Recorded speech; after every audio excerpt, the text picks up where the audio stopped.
welcome you all with my love and respect. Let you all open all your three eyes. Om Nithyananda Paramashivoham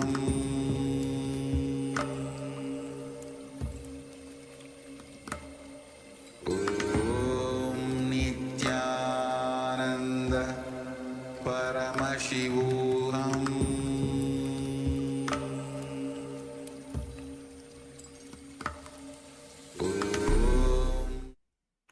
Let us now begin with the Sadguru Vandanam, invoking the presence of our beloved Bhagavan, the Supreme Pontiff of Hinduism, Bhagavan Sri Nithyananda Paramashivam. Please be seated with your head, neck and spine in a straight line. Bring your hands in the Atmanjali Mudra. Visualize Swamiji in your inner space as we begin with the Sadguru Vandanam. Nithyanandam Paramasukhadam Kevalam Jnanamurtim Dvandvatitam Gaganasadrisham Tattvamasyaadilaksham Ekam Nityam Vimalavachalam Sarvadhi Sakshi Bhutam Bhavatitam Trigunarahitam Sadgurum Tam Namami. Next, we'll be chanting the Shivamula mantra. As the Supreme Pontiff of Hinduism reveals, this is the Ishvara Pranidhana, the worshipping of Paramashiva, which is a part of the yoga. Let us now invoke the presence of Paramashiva with the repetition of the Shivamula mantra, that is Om Ham Hom Shivaya Namaha 11 times internally. All of you can chant along with us. Om Ham Hom Shivaya Namaha. Om Ham Hom Shivaya Namaha. Om Ham Hom Shivaya Namaha. Om Ham Hom Shivaya Namaha. Om Ham Hom Shivaya Namaha. Om Ham Hom Shivaya Namaha. Om Ham Hom Shivaya Namaha. Om Ham Hom Shivaya Namaha. Om Ham Hom Shivaya Namaha. Om Ham Hom Shivaya Namaha. Om Ham Hom Shivaya Namaha. Next, we'll be entering into the Tattvachamanam, which is the ritualistic cleansing of the mouth. Now, please take your Panchapatram and Uddharani, which is a cup of water, and a spoon with you. Now, keeping your right hand in the Gokarna Mudra as the Acharyas are demonstrating, take an Uddharani of water into your right palm. Sip the water from the base of your palm as we chant the following mantras. Om Atma Tattvam Shodhayami Svadha. Take another Uddharani of water. Vidya Tattvam Shodhayami Svadha. Take another Uddharani of water. Shiva Tattvam Shodhayami Svadha. Please wash your hand with an Uddharani of water. With the base of your right thumb, wipe your lips twice as we chant the following mantra. Om Ham Hridayaya Namaha. Again, wash your hand. The tips of your right hand, index, middle and ring fingers join together. Touch above your upper lip and below your lower lip. Again, wash your hand. With the tips of your right hand, index finger and thumb join together. Touch your right nostril, your left nostril. With the tips of your right hand, ring finger and thumb join together. Touch your right eye, your left eye, your right ear and your left ear. Again, wash your hand. With the tips of your right hand, little finger and thumb join together. Touch your navel center, the right chest, the left chest. With the tips of all 5 fingers join together, touch above your head, the right shoulder, left shoulder, and then the heart center. Again, wash your hand. Next, we'll be entering into the Sankalpa, creating a conscious resolution for performing this ritual of the Nithyananda Yoga. Now, please clasp your hands and place them on your right thigh as we enter into the Sankalpa. Om Mamopatta Samasta Duridakshayadvara Bhagavat Shri Nithyananda Paramashiva Prityartham Shri Nithyanandeshwari Paramashiva Shakti Sameta Shri Nithyanandeshwara Paramashiva Prityartham Cha Adya Purvokta Evam Guna Visheshena Vishishtayam Asyam Shubhadito पूर्ण आरोग्ययुक्त दृढगात्र यौगिक शरीर सिद्ध्यर्थम परमशिव शक्ति आविष्करणार्थम नित्यानंद योगाभ्यासम करिष्ये. Now please wash your hand with an uddarni of water. Now, as we have completed the Kriya Pada, the ritualistic part of the Yoga Pada of Agama, now we request all the participants to keep your Panchapatram and Uddharnis aside so it does not cause a hindrance in your yoga practice. Now, before we enter into the Prathama Vinyasa Krama, let us have a quick revision of the 12 components of the Nithyananda Yoga. The first, foremost component is the asana itself. The Shastras describe asana as Sukham, Sthiram and Asanam. That is, the posture where we are steady and comfortable, that tune us in oneness with the cosmos, is called as asana. Asana is nothing but aligning your physical body to the cosmic geometry. The next component is the pranayama. Pranayama is a term that refers to the breathing process. The air you breathe is just a vehicle in which the prana, the life energy, comes in and goes out of your body. The pranayama consists of 3 parts, which is Puraka, Kumbhaka and Rechaka. Puraka refers to process of inhalation, Rechaka is retention of the breath and Kumbhaka is exhalation of the breath. The consistent and proper practice of pranayama increases our life energy, giving us greater mental abilities and slowing the aging process, ridding the body of diseases, fatigue and thirst, helping us manifest the divine powers of Paramashiva such as Lahima, the levitation, teleportation and materialization. The next component is mudra. The word mudra in Sanskrita Bhasha is a seal that refers to positioning of the limbs, fingers or even our tongue in a certain way to seal the prana energy, the life energy into our body. It causes an energy circuit connection within our body to stimulate the flow of prana shakti, the life energy in our body.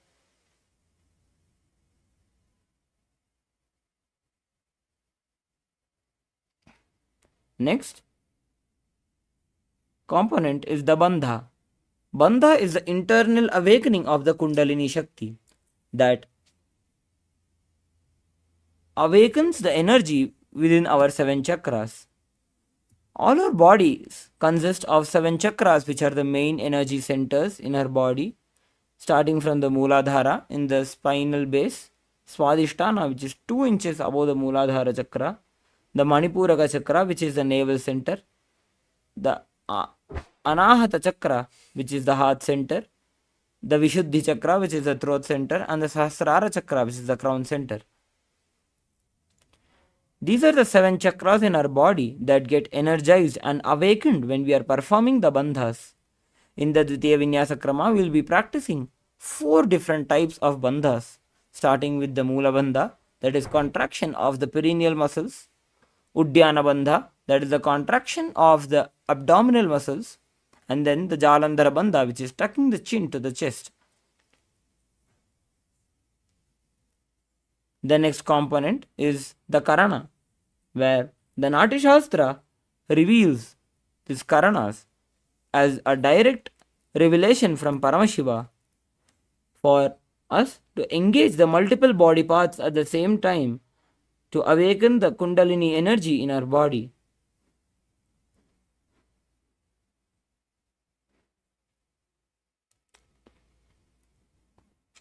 Next component is the visualization.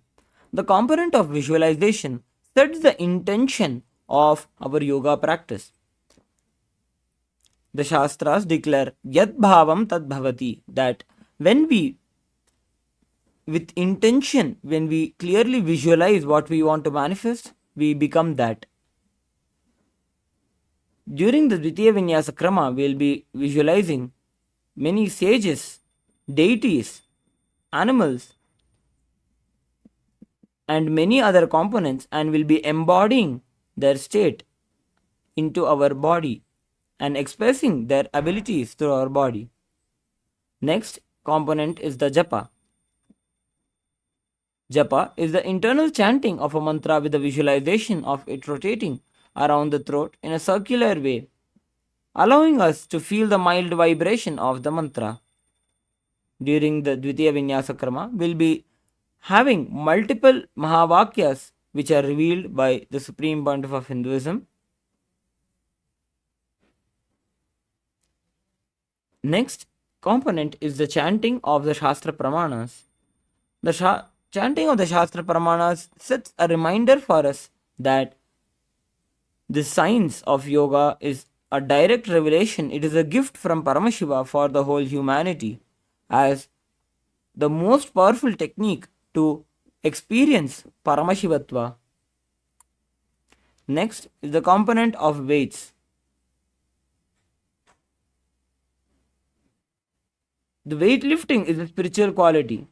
The Supreme Pontiff of Hinduism strongly promotes and supports all the activities of us working on our body, like weightlifting, bodybuilding, where by adding this component of weights into our asanas, we can strengthen our nervous system for it to handle and awaken the Kundalini energy that gets awakened during the yoga practice. Next is the mandala. Mandalas are sacred geometric figures that represents the DNA of cosmos. The Shriyantra is the mandala that we'll be using during this Dvitiya Vinyasa Krama. As all of you can see, we have projected the Shriyantra behind the Acharyas. While you are performing the yoga practice, you can focus onto the Shriyantra as we put our awareness onto the form of Shriyantra. Our DNA starts changing itself to the cosmic alignment of the Shriyantra, awakening the powers of Paramashiva within us. Next component is the Abharana, which is the sacred jewelry, that is the Rudraksha that we'll be wearing, that acts as a capacitor, that acts as a spiritual battery to hold the energy, the spiritual energy that is released from our body during the yoga practice. Next is the component of Aushadha, that is the sacred alchemy science from the ancient Siddha tradition. It combines the sacred herbs with the prana energy, the cosmic force, life energy, and awakens our Kundalini during the yoga practice. We'll be using the Aushadhas of Bhasma and Kumkum during the Dvitiya Vinyasa Krama.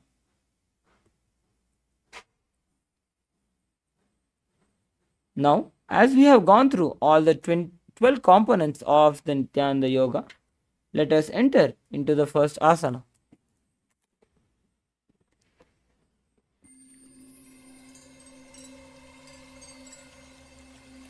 I welcome you all with my love and respect.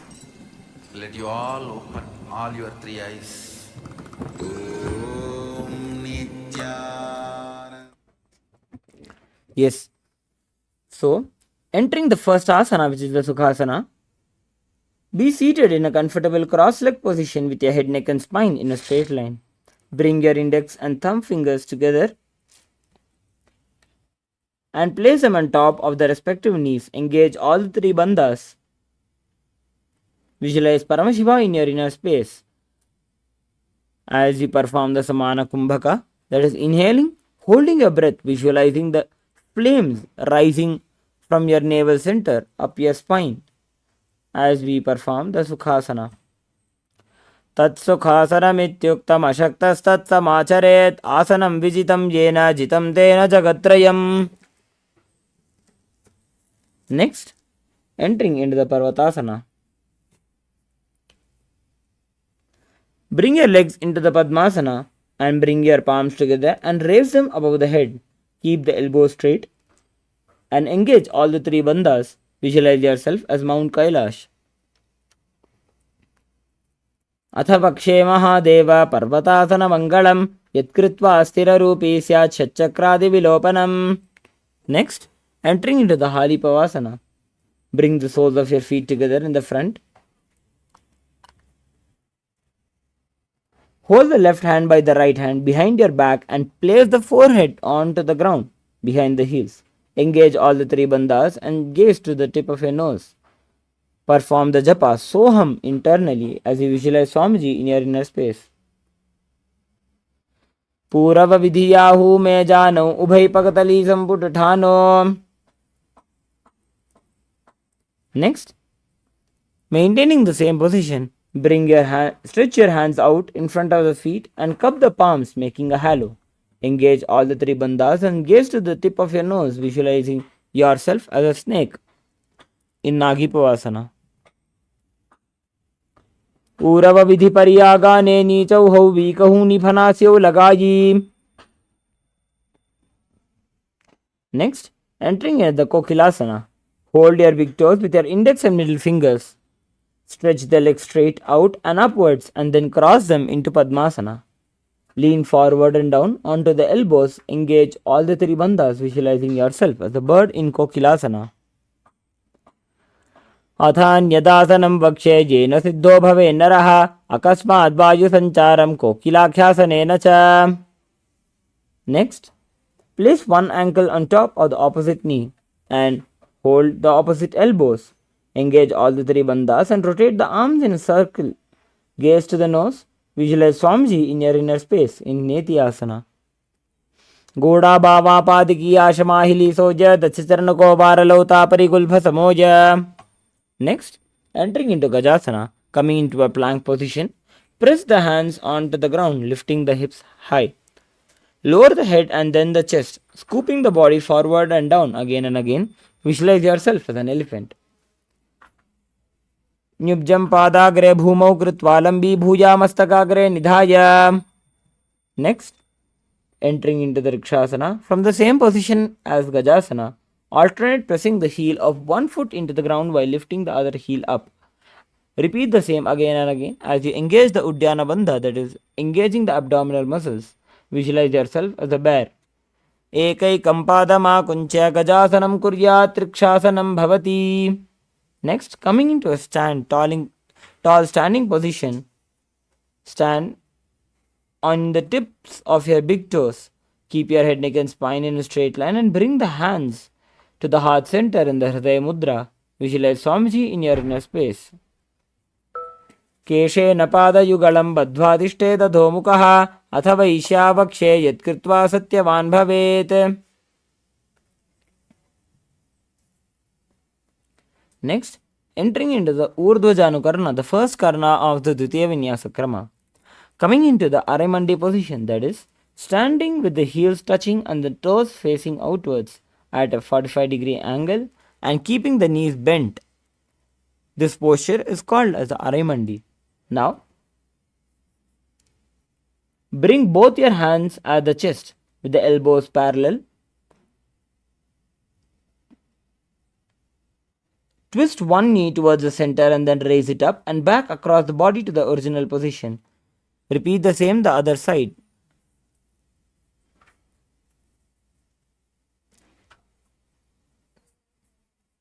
Next, entering into the Balalingasana, interlace the fingers from outside in Sarvavashankari Mudra. Hold on to the knee and pull it up towards your chest.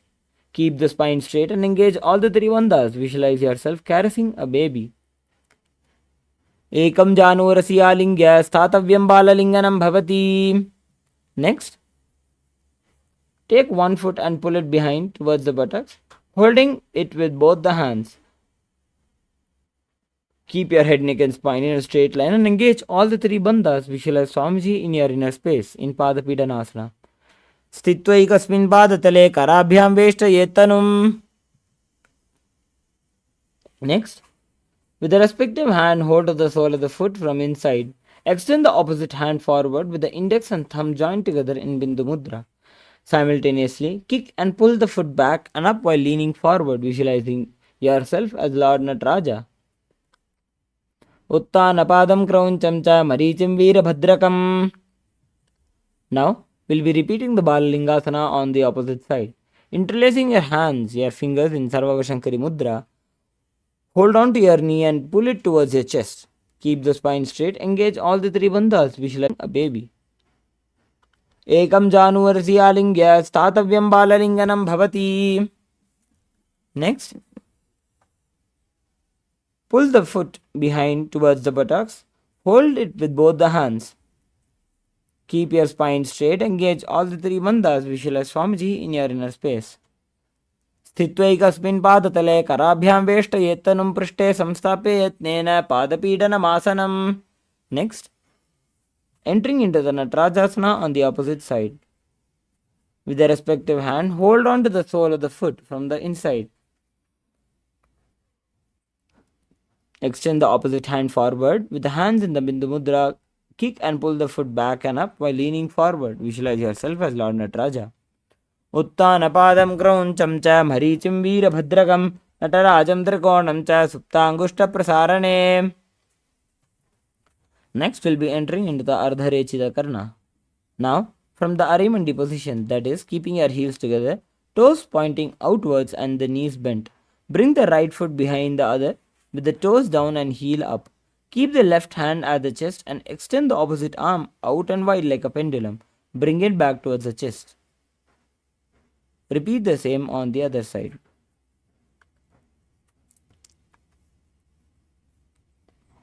Next, we'll be performing the skeleton dance. Now, start shaking your body intensely as you visualize yourself as a skeleton.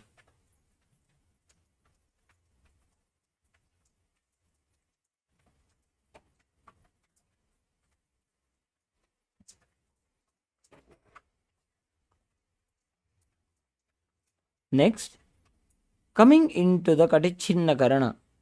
From the Arimandi position, bring your hands above the head with the arms crossed and palms facing backwards. Move the hips to one side and simultaneously uncross the arms wide above the head. Repeat the same on the other side. Next, coming into Tadasana, stand tall on the tips of your toes and raise the hands above the head beside the ears. Engage all the three bandhas. Visualize yourself as a palm tree as you perform the japa of Shivoham internally. Mahamudrabadha kono tadasana vibhetakan vinotanam sada kuryad antarvatni patipriya. Next, from the standing position, lean forward and down, bringing the hands flat on the ground. Engage all the three bandhas and bring forehead towards the knees. Visualize Swamiji in your inner space. Mahamudrabadha kono tadasana vibhetakan vinotanam sada kuryad antarvatni patipriya. Next, coming into a tall plank position. Engage the Jalandhara Bandha, tucking your chin to the chest and rotate the heads from side to side. Visualize Swamiji in your inner space. Gajasanavastitva mastakam varam varam dakshina kukshim savya kukshim najete tarakshvasanam bhavati. Next, lower your entire body down onto the ground. Keep the hands next to the chest and raise the head up using the strength of the lower back. Open the mouth wide and inhale through the hollow of the throat. Visualize yourself as a cobra in Bhujangasana. Angushthanabhiparyanta madho bhumo vininyaset karabhyam cha dharam dhritva urdhva shirsha phanivahi. Next, coming again into a tall plank position. Alternate bringing one knee in towards the chest, back and forth. Visualize Swamiji in your inner space in Shashasana. Gajasana samstito janudvayamaguncha varam varam kartavyam Shashasanam bhavati. Next, from the tall plank position, place one foot in between both the hands. Simultaneously, jump one foot back and bring the other one in between both the hands. Alternating again and again, visualize yourself as a chariot. गजासन संस्थितो एकैकं पादं पुरोमार्गेण भ्रामयित्वा कर्तव्यं रथासनं भवति. Next, keeping your one right foot flat on the ground, bringing it to a 90-degree angle. Extend the other leg back, keeping the knees straight and toes pointed outwards. Raise the arms up and parallel. Pull the stomach in and up, engaging the Uddiyana Bandha. Gaze to the third eye. Visualize yourself as Lord Veerabhadra. वासिष्ठमथ कौण्डिन्यम् ऊर्ध्वकुक्कुटमेव च अष्टावक्रमथोत्थानं मयूरं सेतुबन्धनम्. Now we'll be repeating the Veerabhadrasana on the opposite side. Flip over your legs with again coming into a 90-degree angle with your left leg and keeping your right leg extended back with the toes pointing outwards. Raise your arms up and parallel. Engage the Uddiyana Bandha. Gaze to the third eye. Visualize Lord Veerabhadra in your inner space. वासिष्ठमथ कौण्डिन्यमूर्धकुक्कुटमेव च अष्टावक्रमथोत्थानं मयूरं सेतुबन्धनम्. Now stand tall and bring one foot to the inner thigh. Bring the palms together and raise them up above the head, keeping the elbows straight. Continue engaging the Uddiyana Bandha. Visualize yourself as a tree in Vrikshasana. वामोरुमूलदेशे च याम्यं पादं निधायतो तिष्ठेत्तु वृक्षवद्भूमौ वृक्षासनमिदं विदुः. Now bring your right foot to the left hip. Bring your hands into the Namaskara Mudra. Visualize yourself as Lord Garuda in Garudasana. गरुडासनमावक्षे येन ध्यानं स्थिरं भवेत् सर्वदोषाद्विनिर्मुक्तो भवतीह महाबली. Now we'll be repeating the Vrikshasana on the opposite side. Now bring your left foot into your right inner thigh. Bring your hands in the Anjali Mudra and raise them up above your head.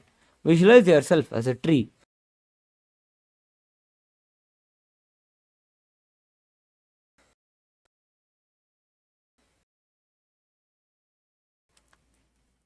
वामोरुमूलदेशे च याम्यं पादं निधायं विदुः.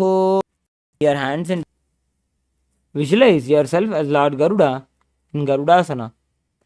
गरुडासनमावक्षे येन ध्यानं स्थिरं भवेत् सर्वदोषाद्विनिर्मुक्तो भवतीह महाबली. Next, entering into the Trikonasana. Stand and step one leg far back, keeping the front toes pointing forward and back toes facing sideways. Keep the arm straight and parallel to the ground. Bring the front arm down towards the ground beside the foot, while the other arm extends towards the sky. Visualize yourself as a triangle in your inner space. उत्तानपादं क्रौञ्चं च मरीचिं वीरभद्रकं नटराजं त्रिकोणं च सुप्ताङ्गुष्ठप्रसारणे.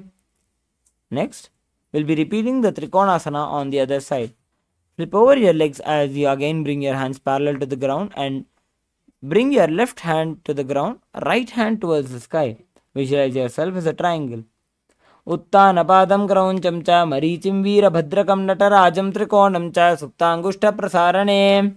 Next, coming into the Nikuttaka Karana. Having stood on the fore part of the foot with the heel raised and tap your heel to the ground simultaneously while lifting the other heel up. Simultaneously, bring your hands into a rotatory motion in front of your chest. Next, lower onto the tips of your toes, placing the perineum on back of the heels. Keep the knees and palms together in Namaskara Mudra. Visualize Swamiji in your inner space. Perform the Brahmari Kumbhaka, that is inhaling and exhaling like the buzzing of the bee. Kabandhasanamittyahuhu Gorakshasanam cha. Next, entering into the Saurasana. From the tips of your toes, extend one leg straight out with the heel down and toes up. Keep the fingers down on the ground by the sides with the palms facing forward in Varamudra.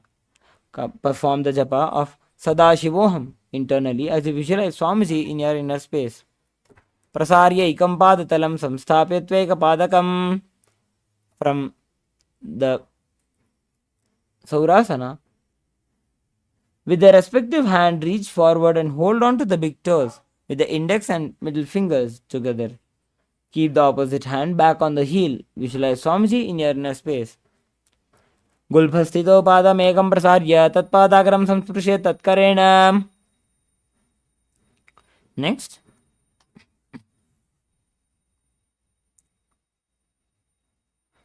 we'll be repeating the Saurasana on the opposite side. Extend your left foot straight out with the heel down and toes up. Keep the fingers down on the ground by the sides with the palms facing forward in Varamudra. Visualize Swamiji in your inner space. प्रसार्यैकं पादतलं संस्थाप्य त्वेकपादकम्.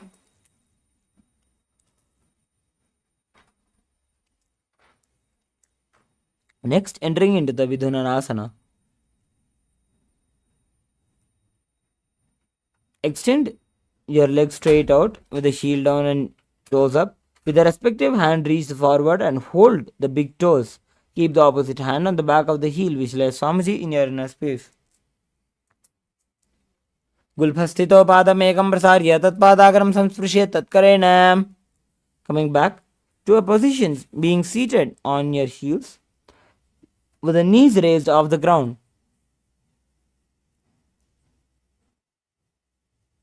Rest the back of your hands on the knees.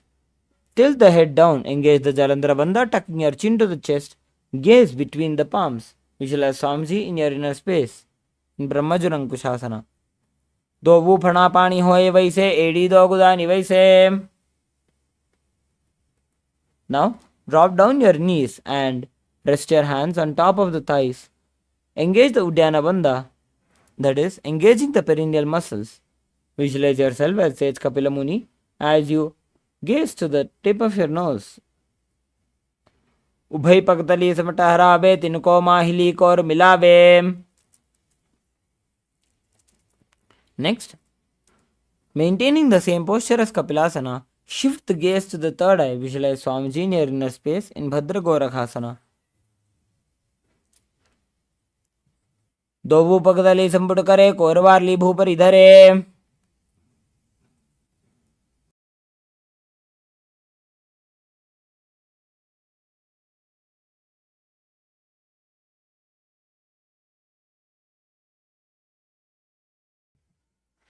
Next, we'll be entering into the Suryasana. Sitting with your toes tucked and perineum placed on the top of the raised heels. Bring your knees off the ground. Bring the thumbs and little fingers together. Opening up the palms in the Padma Mudra. Raise the arms straight up above the head. Gaze through the hole between the palms. Visualize Lord Surya in your inner space. Edi do guda tariyane phana pani baithak punithane. Next, again dropping your knees back to the ground. Sit with your toes flat and the perineum on the heels. Keep the hands on top of the knees and lift the tongue up against the roof of the mouth. Catch the nectar of immortality dripping from the Sahasrara chakra with your frog tongue, visualizing yourself as a frog. पादतलौ पृष्ठदेशे अंगुष्टे द्वे च संस्पृशे जानुयुग्मं पुरस्कृत्य साधयेन्मण्डुकासनम्. Next, maintaining the same posture as Mandukasana, keep your hands on the back, holding the head with the elbows. Lift the tongue up against the roof, performing the Manduki Mudra. Visualize yourself as a frog in Uttana Mandukasana.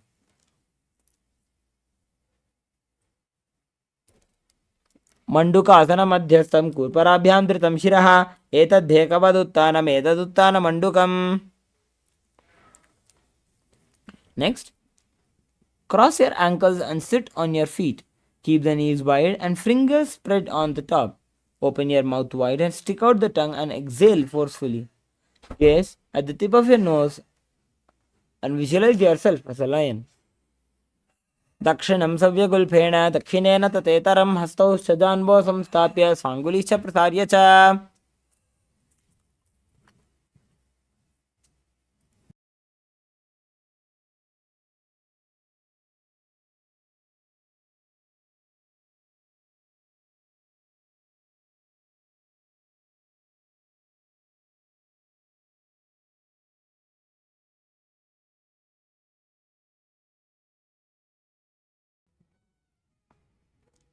Next, entering into the Bhadrasana, sit with your heels under the perineum and keep the knees wide.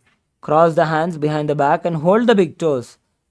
Perform the Jalandhara Bandha and gaze to the nose, visualizing yourself as Swamiji in your inner space. गुल्फौ च वृषणस्याधो व्युत्क्रमेण समाहितः पादाङ्गुष्टौ कराभ्यां च धृत्वा च पृष्ठदेशतः. Next, squat and keep entering into the Kakabhusandhyasana. Come into a squatting position. Keep the feet flat on the ground and knees opened wide. Bring the arms in and around the back and interlace the fingers behind in Parashamudra. Gaze to the nose. Visualize yourself as a crow. Pratame Vesakaukatatane Dovuhatapagam Vich Ane. Next, entering into the Kanipavasana. Place your palms on the floor, shoulder width apart. Bring the knees on the back of arms towards the armpits. Lean the chin forward and down and gaze ahead. Visualize Swamiji in your inner space in Kanipavasana. Asana ko guna ashidishta hoi to achi hoi. Now, we are about to enter into Kapalyasana, which is an inverted posture. We request all the participants who either have chronic diseases like lower back pain or high blood pressure, or the participants who are pregnant, to avoid the inverted postures. Now, placing your hands on the ground, shoulder width apart, bring the top of your head on the ground, forming a triangle between the hands and the head. Bring your knees together on the elbows, hips over the shoulder, and straighten the legs up. Gaze to the nose. Visualize Swamiji in your inner space in Kapalyasana. Sisha Sisha Dharti Teki Pagadovu Miliba Ucha Kukare. Slowly relax. Next, we'll be entering into the Parshamayurasana. We'll be performing the Rechaka Kumbhaka during the Parshamayurasana.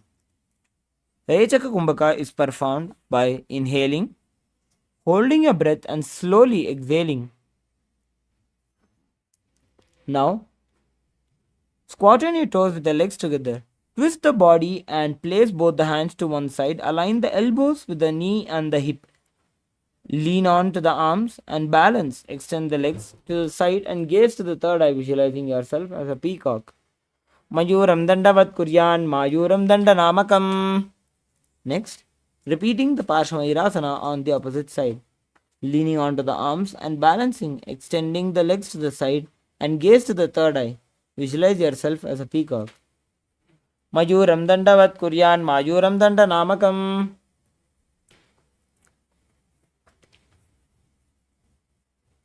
Next, entering into Bhairaganathasana, come into a tall plank position. Step one foot outside the respective shoulder, bringing the foot between the hands. Gaze to the third eye. Visualize yourself as Lord Kala Bhairava. Asana ko guna piti jaji. Next, repeating the Bhairaganathasana on the opposite side. Step one foot outside the respective shoulder, bring the foot between the hands. Gaze to the third eye. Visualize yourself as Lord Kala Bhairava. Asana ko guna piti jayi. Now coming back into the Rakshasana. Place the forearms on the ground and walk the feet forward, raising the hips. Lift the chest and head up and gaze to the third eye. Visualize Swamiji in your inner space. Bhunyasthau januni hastau chadushpadama vangmukham utthapitangri ugada katistalam abhiruka.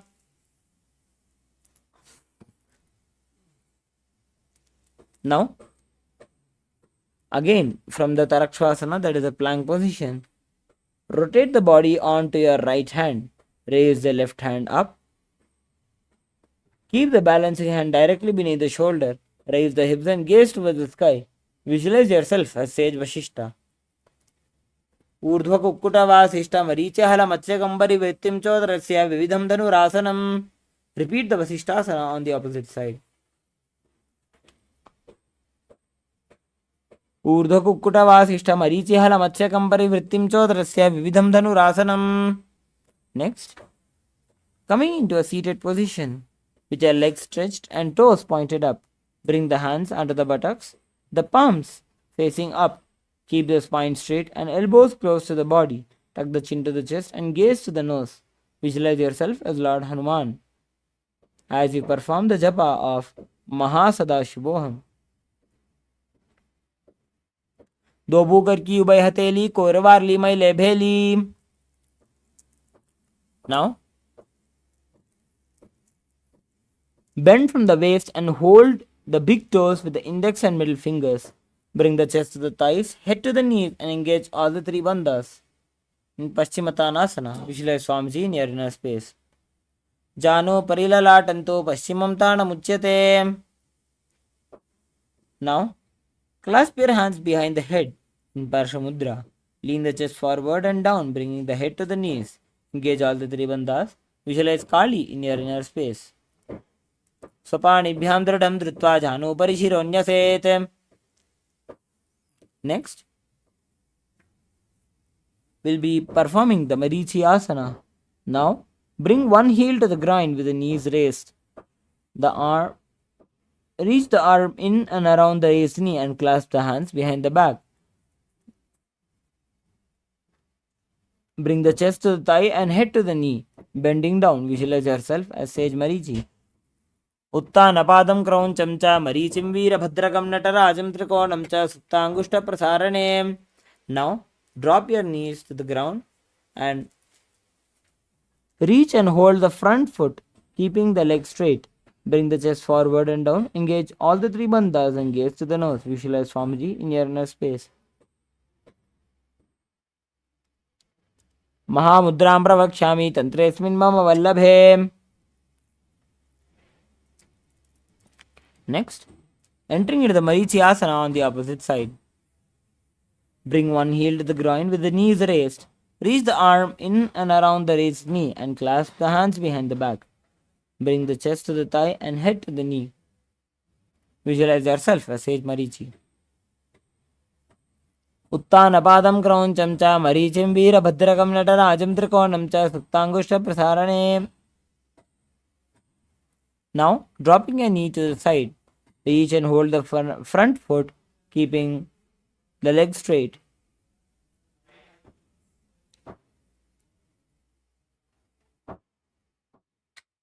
Mahamudram pravakshami tantresmin mama vallabhe. Entering into the Bhadrasana 2.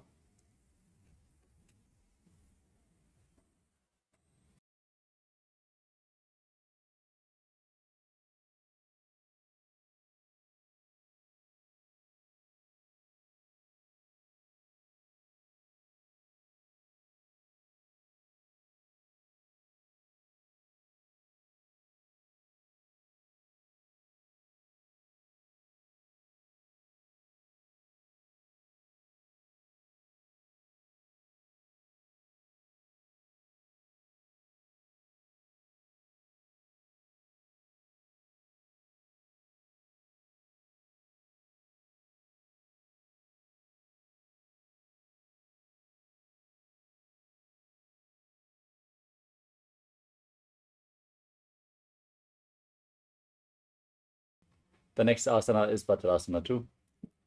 Now sit with the soles of the feet together. Push your knees to the ground and hold your feet firmly with your hands. Gaze to your third eye and visualize Swamiji in your inner space as you breathe in Rechaka Kumbhaka. Kulbhaudabhrishanasyadah sivantyah parshvayoho kshipet. Next up is Kvalipavasana. Now extend your feet away from the body and place your hands on the respective knees. Tuck your chin to the chest, gaze to the nose and visualize Swamiji. पूर्वचरपट जोग कक्ष्यो सोजी वाही विधि जो कीजे sooji. We move on to Joni Asana. Now bring your feet back in towards the perineum. Hold the soles of your feet and lean forward and down, placing your chin on the toes. As you gaze to the tip of your nose and visualize the Yoni Mandala.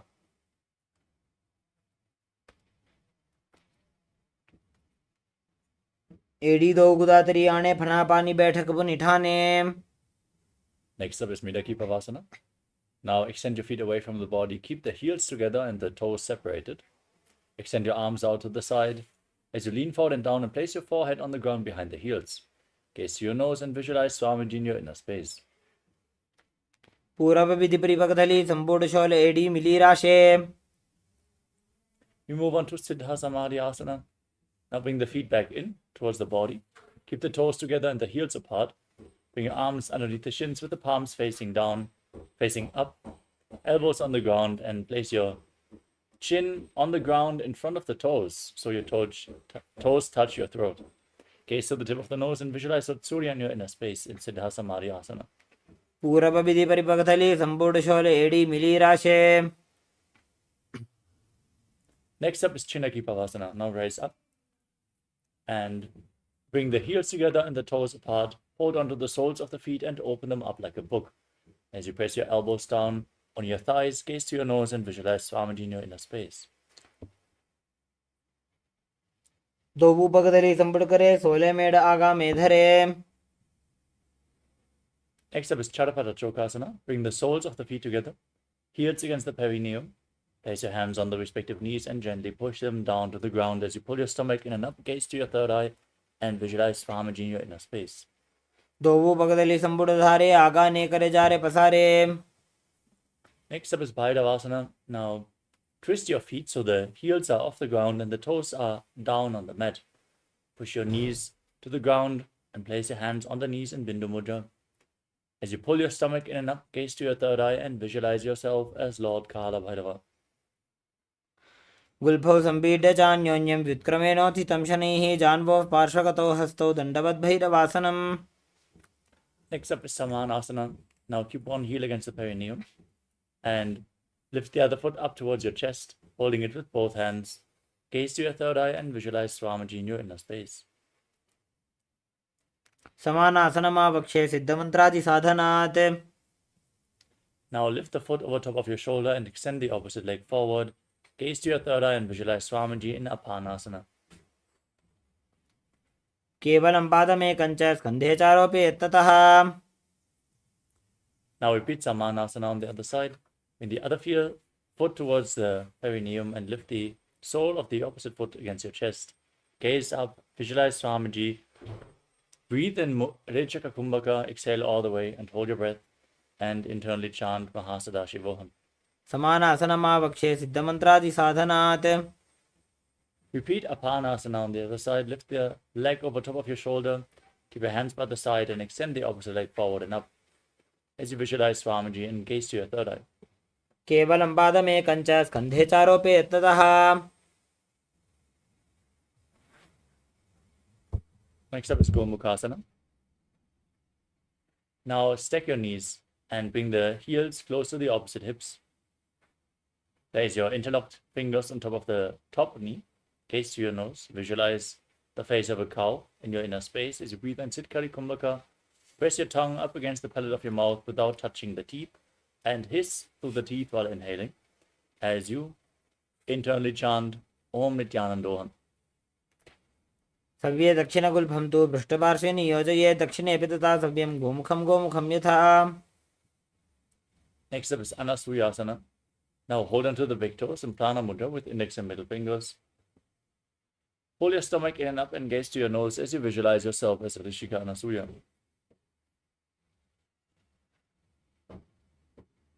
दक्षिण गोड़ों नीचे उठाने बाबों ताके ऊपर आने. Now interlock your fingers behind your back and lean forward and down. Gaze to the tip of the nose as you bring the nose down to the ground. Visualize yourself as Rishika Anasuya in Anasuyasana too. जीवना गोदा की संधि उपरिड़ा बागोड़ा की संधि. Now step one foot on the ground and bring the other heel against your perineum. Keep the raised knee against your chest. Place your hands on the knees and gaze to the nose as you visualize yourself as Lord Garuda in Garudasana too. डाबोपकमोडियेडी माहिलो गुल डाबोपकमोडियेडी माहिलो गुल्फमूलद्वारिणी चैदे. Next up is Naradasana. Now interlock your fingers around your neck as you raise your perineum onto the heel. Twist your elbows outside the raised knee. Gaze to your third eye and visualize yourself as Sage Narada. पिष्टिज वाम पगदली केरी भूपरिता ही लगावे फेरी. Next up is Matsya Pitakasana. Now place one foot on top of the opposite thigh and raise the opposite knee. Bring the respective hand to the big toe of the raised knee in Prana Mudra and hold onto the shin with the opposite hand. Gaze to your nose and visualize Matsya, the fish avatar of Lord Vishnu. वामेन वामाङ्गुष्ठन्तु गृहीतं मत्स्यपीठकम्. Next up is Gomukhasana. Now sit with the heels at the opposite hip. Stack your knees once more, with the other knee on top this time. Gaze at the tip of the nose. Keep your hands on the top knee. Visualize the face of a cow. As you breathe in, sit Kari Kumbhaka. सव्ये दक्षिणगुल्भं तु पृष्ठपार्श्वे नियोजयेत्. Now repeat Anasuyasana. Hold on to the big toes. Pull your stomach in and up and gaze to your nose. दक्षिण coat नीचे उठाने, बाहों ताकि ऊपर आने. Now interlock your fingers behind your back. Gaze to the nose as you lean forward and down in Anasuyasana 2. जीवना गोदा की संधि, उपरिटावा गोड़ा की संधि. Rise up. Bring the other heel against the perineum. Opposite foot flat, knee raised, hands on the knees. Gaze to the nose. Visualize yourself as Lord Garuda in Garudasana 2. Davos पग मोड़ी एड़ी, माहिलो Gulf मूल द्वारनी चाहिए. Now repeat Narudasana on the other side. Raise your perineum on the heel. Interlock your fingers around your neck and twist your elbows outside the raised knee as you gaze to your third eye and visualize yourself as Sage Narada. पिष्टिज वाम पगतली केरी, भूपरिता ही लगा बेफेरी. Now repeat Matsya Pitakasana on the other side. Place the other foot on top of the opposite thigh. Raise the opposite knee and hold on to the shin and the big toe of that leg as you gaze to your nose and visualize Matsya, the fish avatar of Lord Vishnu. वामेन वामांगुष्ठन्तो गृहीतं मत्स्य पीठकम्. The next asana is Matsyendrasana. Now place one foot on two opposite thigh and raise the opposite knee. Twist your elbow outside the leg as you place the other hand on the ground. Bring the raised hand to the neck as you gaze to the third eye and visualize Sage Matsyendrasana, the master of Hatha Yoga. उदरं पश्चिमाभासं कृत्वा तिष्ठति यत्ततः. Next up is Kubasana. Now extend the front arm down towards the foot. Hold onto the big toe in Prana Mudra. As you gaze to your third eye, place the other hand on the respective ear, visualizing yourself as a camel. आसन को गुण झोलो जाए. Next up is Matsyendrasana 2. Now, with the front arm holding onto the foot, place the other hand on the ground behind you and gaze to your third eye as you visualize Sage Matsyendrasana. मत्स्येन्द्रपीडं जठरप्रतीत्यं प्रचण्डरुक्मण्डलखण्डनास्त्रम्. Now repeat Matsyendrasana on the other side. Extend your legs, place the other foot on the opposite thigh. Twist your body, place one hand on the ground behind you, and bring the other elbow around the raised knee, holding your neck. Gaze to your third eye and visualize Sage Matsyendrasana. उदरं पश्चिमाभासं कृत्वा तिष्ठति यत्ततः.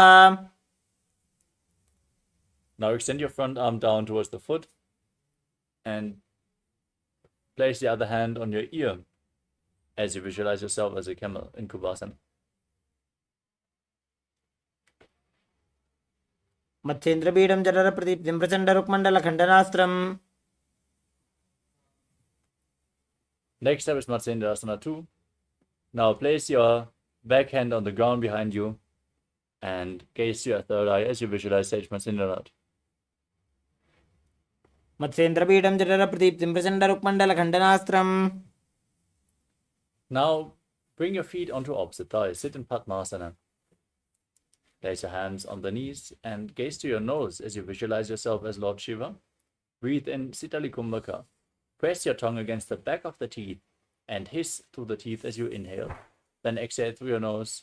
Engage all three wonders and internally chant Om Nithyananda Mahasadashivoham. आसनं द्विविधं प्रोक्तं पद्मं वज्रासनं तथा. Now cross your arms in front and hold onto the big toes in Prana Mudra. Gaze to your nose as you visualize yourself as Goddess Parvati, the consort of Lord Shiva. उत्तानौ चरणौ कृत्वा संस्थाप्योपरि जानुनोः. Next up is Kukutasana. Now bring your hands in between the legs and place your palms flat on the ground as you lift your entire body off the mat. Hold this position and visualize yourself as a rooster as you calmly breathe through your nose In Sahaja Kumbhaka, lead the prana along your spine. Padmasanam sa samsthapya nanvororantare karo.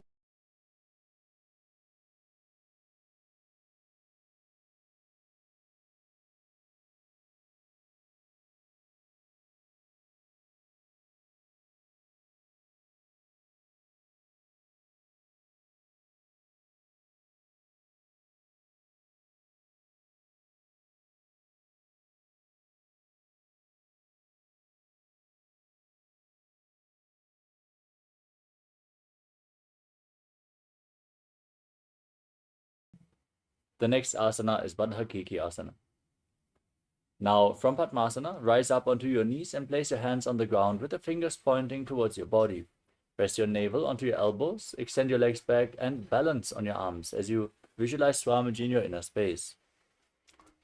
Dharamoshtabhikaradvena tatkorparistapitanabiparshvaha.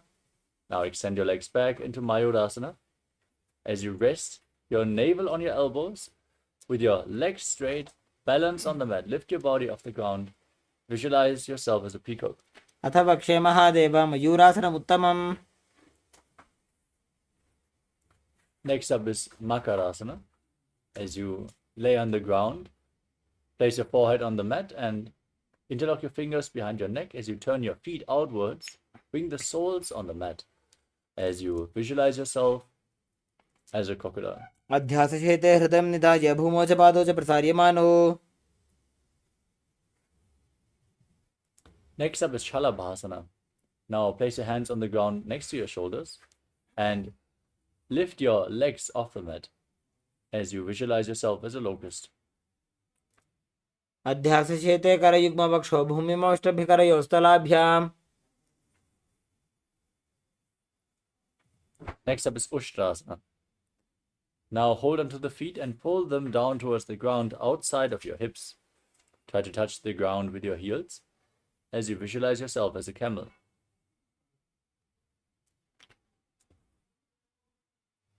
अध्यासशेते पदयुग्मव्यस्तं पृष्ठे निधायापि धृतं कराभ्याम्. As you hold onto your feet, now kick your legs back and up and raise your head and chest up as you gaze to your third eye. Visualize yourself as Pinaka, Lord Shiva's bow in Dhanurasana. प्रसार्यपादौ भुविदण्डरूपौ करौ च पृष्ठे धृतपादयुग्मम्. Now rise up, come to a seating position, kneeling, with the heels outside the hips, the toes touching behind your back. Gaze to the nose and place your hands on the knees. Gaze to your third eye as you visualize Swamiji in your inner space and internally chant Om Nithyananda Paramashivoham in Bhagasana. उल्टा मोड़ी पादौ वैसे बहुरो जुगति करे कैसे. The next asana is Gohi asana, another inverted posture. So set yourself up in front of a wall if you need. From the kneeling position, place your forearms on the ground, elbows shoulder width apart. Interlock your fingers, place your head on the mat and support it with your hands as you raise your hips, walk your feet forward, and then lift your legs up off the ground. Keep your knees close to the body. Pull them down all the way towards your chin. Touch your chin with the knees if you can. Gaze to the nose and visualize Swamiji in Gohi asana. दो हाथ की कहुनी जोजी पुनः कलाई जाने दो ये. Now extend your legs up straight. Into Shirshasana, the headstand. Gaze to the nose and visualize Swamiji in your inner space. विपरीतं मण्डलं च द्विदैव विदितं हिनः. Now slowly lower your body down and come to a seated position with your legs extended forward.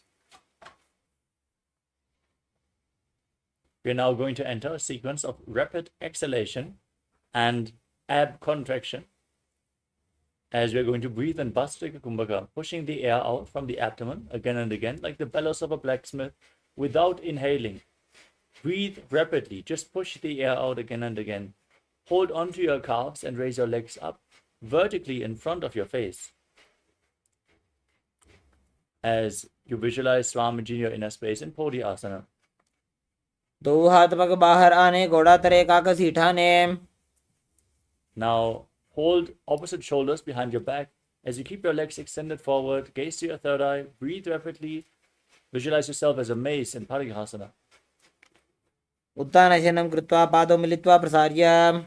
Now extend your arms out parallel to the ground and raise your legs up as you gaze to your third eye and visualize yourself as a boat in Naukasana. उत्तानशयनं कुर्पराभ्यां भूमिमष्टभ्य. Now lift your feet towards the chest.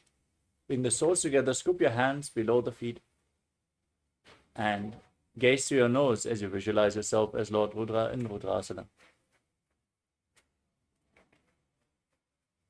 पगतली संपूर्ण करी हाथस्य उपग ऊंचाई. You can breathe calmly now.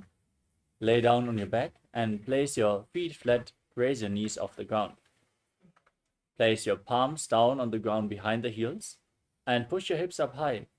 As you lock your throat and breathe in Mocha Kumbhaka, push the air upwards against the throat lock. Don't let it escape. Just push it upwards, forcing the energy into the higher energy centers. As you gaze to the nose and visualize Swamiji in Unmukha too. ऊर्ध्वे च जानूनि कृत्वा शवित्वोर्ध्वमुखं तथा. Now lay your body down on the mat. Keep your upturned palms next to your hips.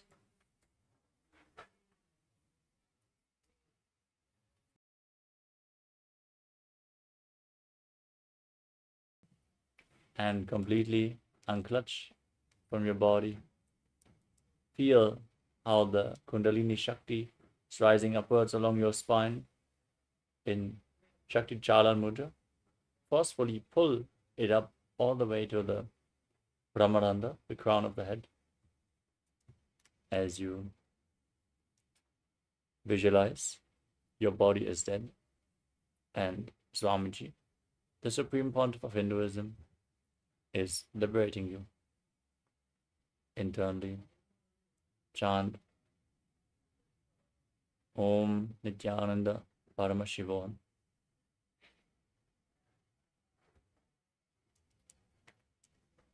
उत्तानं शववद्भूमौ शयनं तुषवासनं शवासनं श्रान्तिहरं चित्तविश्रान्तिकारणम्.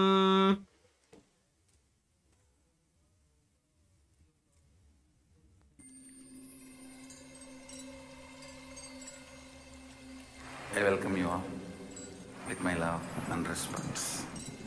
Let you all open all your three eyes. Om Nithyananda Paramashivoham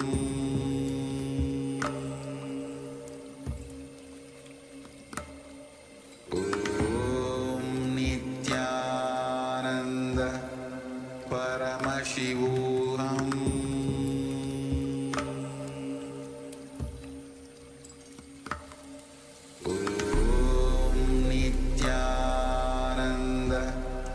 Paramashivoham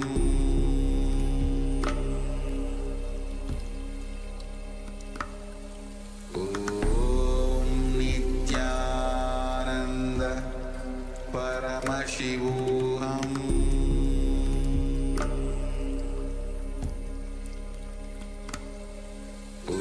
Om Nithyananda Paramashivoham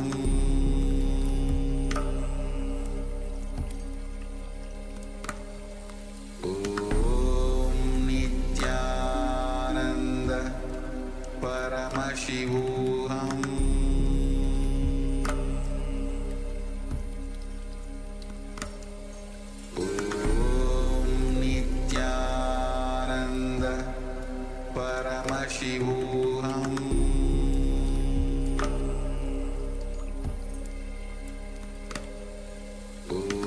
Om Nithyananda Paramashivoham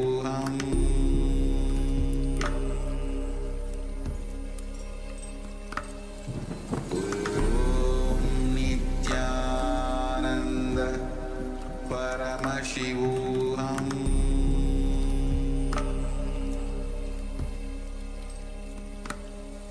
Om Nithyananda Paramashivoham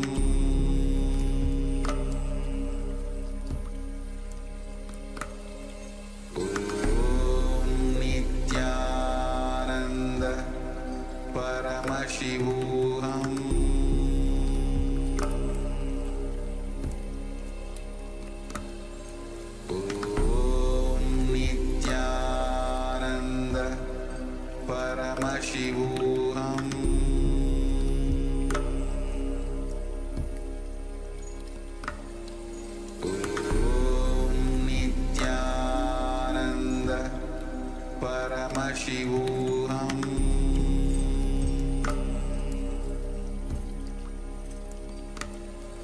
Om Nithyananda Paramashivoham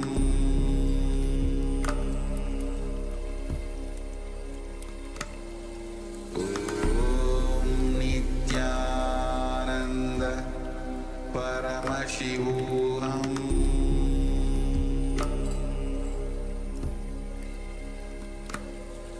Om Nithyananda Paramashivoham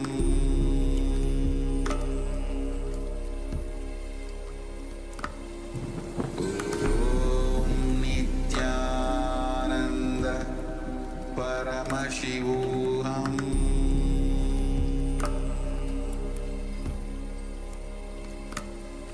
Om Nithyananda Paramashivoham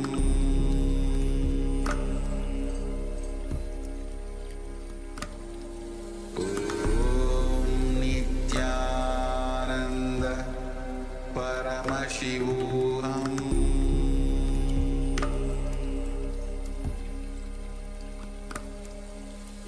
Om Nithyananda Paramashivoham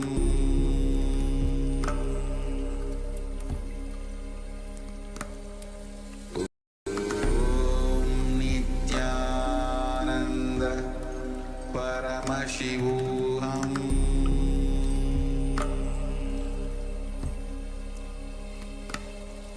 Om Nithyananda Paramashivoham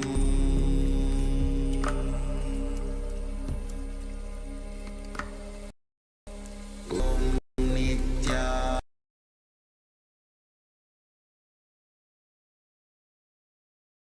Nithyananda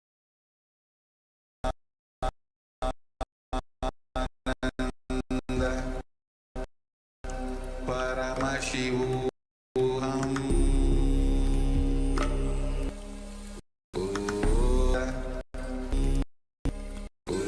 Om Nithyananda Paramashivoham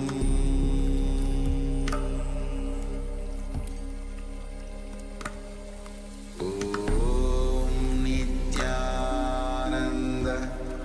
Paramashivoham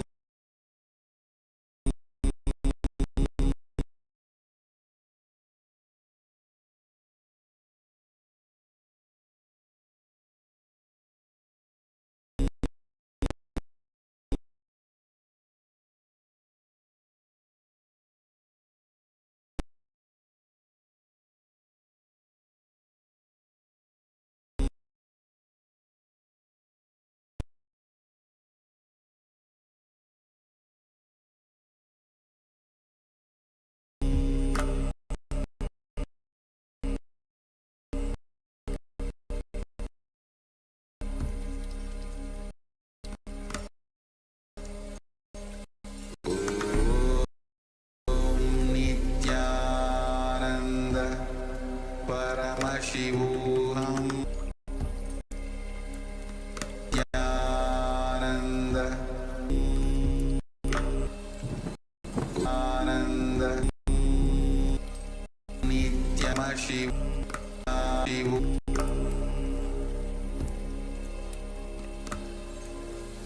Om Nithyananda Paramashivoham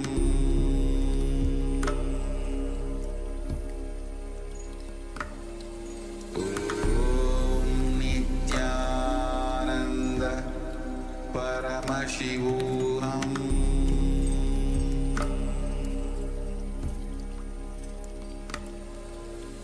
Om Nithyananda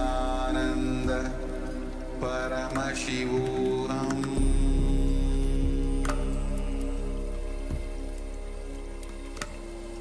Om Nithyananda Paramashivoham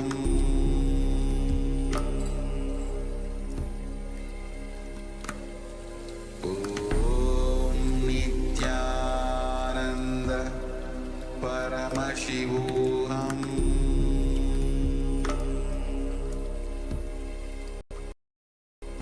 Om Nithyananda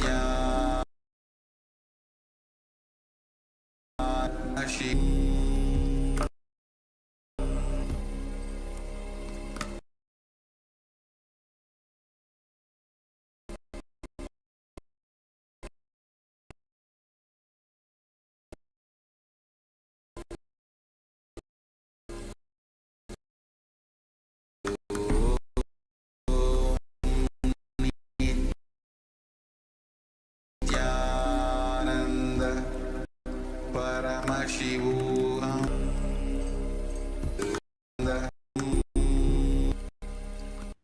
Now slowly, very slowly, return to your physical body. Start to wiggle your fingers and your toes, your wrists and ankles. Move your hands and feet around. Pull your knees up towards your chest of your body from side to side. And slowly return to a comfortable seated position.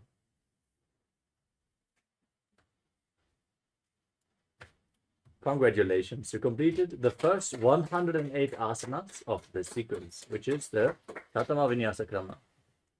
Let us now get ready for the next 100 asanas of the Dvitiya Vinyasa Krama. Please settle down, you can have a sip of water. Let's get ready. Nithyananda, we are on a mission to revive the Enlightenment civilization. If you resonate with our message and want to be part of us, be sure to like, share, and subscribe. And don't forget to click the bell icon.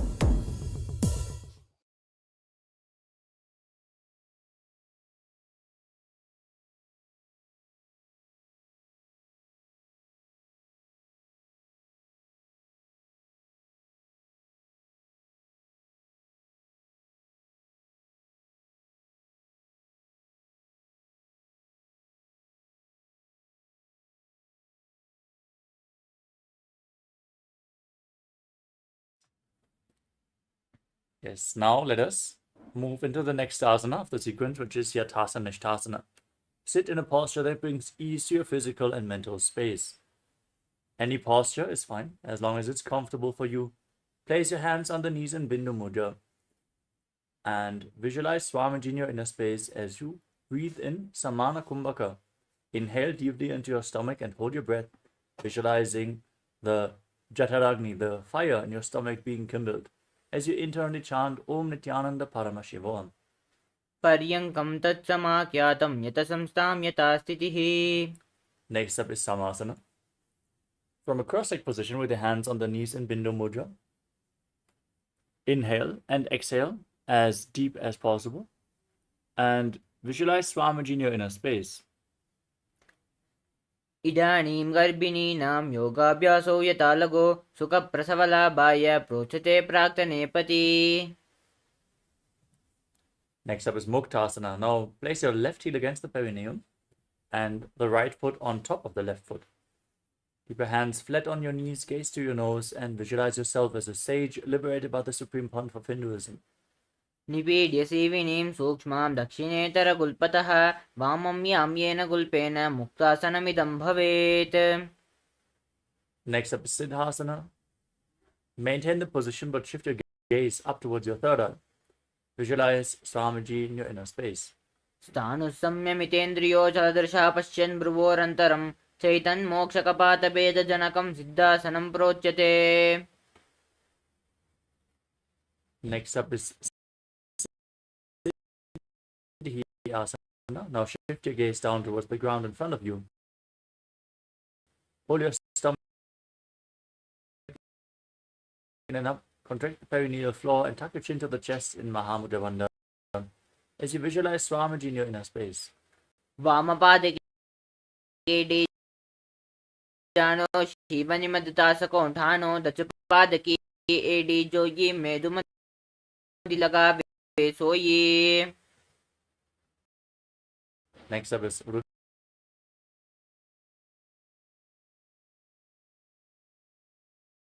Rudasana 2. Gaze up towards your third eye.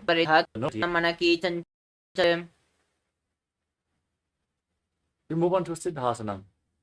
Maintain your legs in the same position, but bring your hands in front of the navel, cupping one palm over the other in Samputa Mudra, resembling a lotus flower, as you visualize Swamiji in your inner space. In Siddhasana, ऋजुकाय समासीन सिद्धासनमुदीरितं प्रसार्य भुवि पादौ तु दोर्भ्यामङ्गुष्ठमादरात्.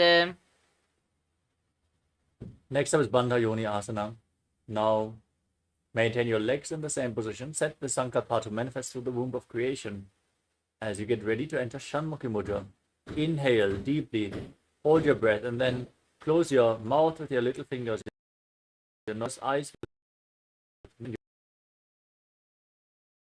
your ears with your thumb, five senses. मध्ययो कृत्वा यता. Next up is Virasana. Now place the right foot onto the left thigh and the left foot below the right thigh. Keep your hands on the knees in Bindu Mudra and embody the state and space of bravery, Vira. एकं पादमदैकस्मिन् विन्यस्योरुणि संस्थितः इतरस्मिंस्तथा चोरुं वीरासनमुदीरितम्. We move on to Valmikasana. Now, maintain the posture. Shift your gaze up towards your third eye and visualize the great sage Valmiki, poet and author of Ramayana. दावापगकी पगतलिपुनि एडिहे जोय.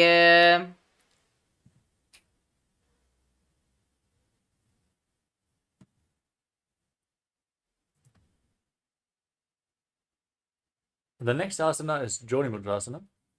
Now place your hands flat on the knees and gaze to the nose as you visualize the Yoni Mandala, the visual representation of Devi Paramashiva Shakti herself. वामपादकी पगतलिजाहिमाहिले core.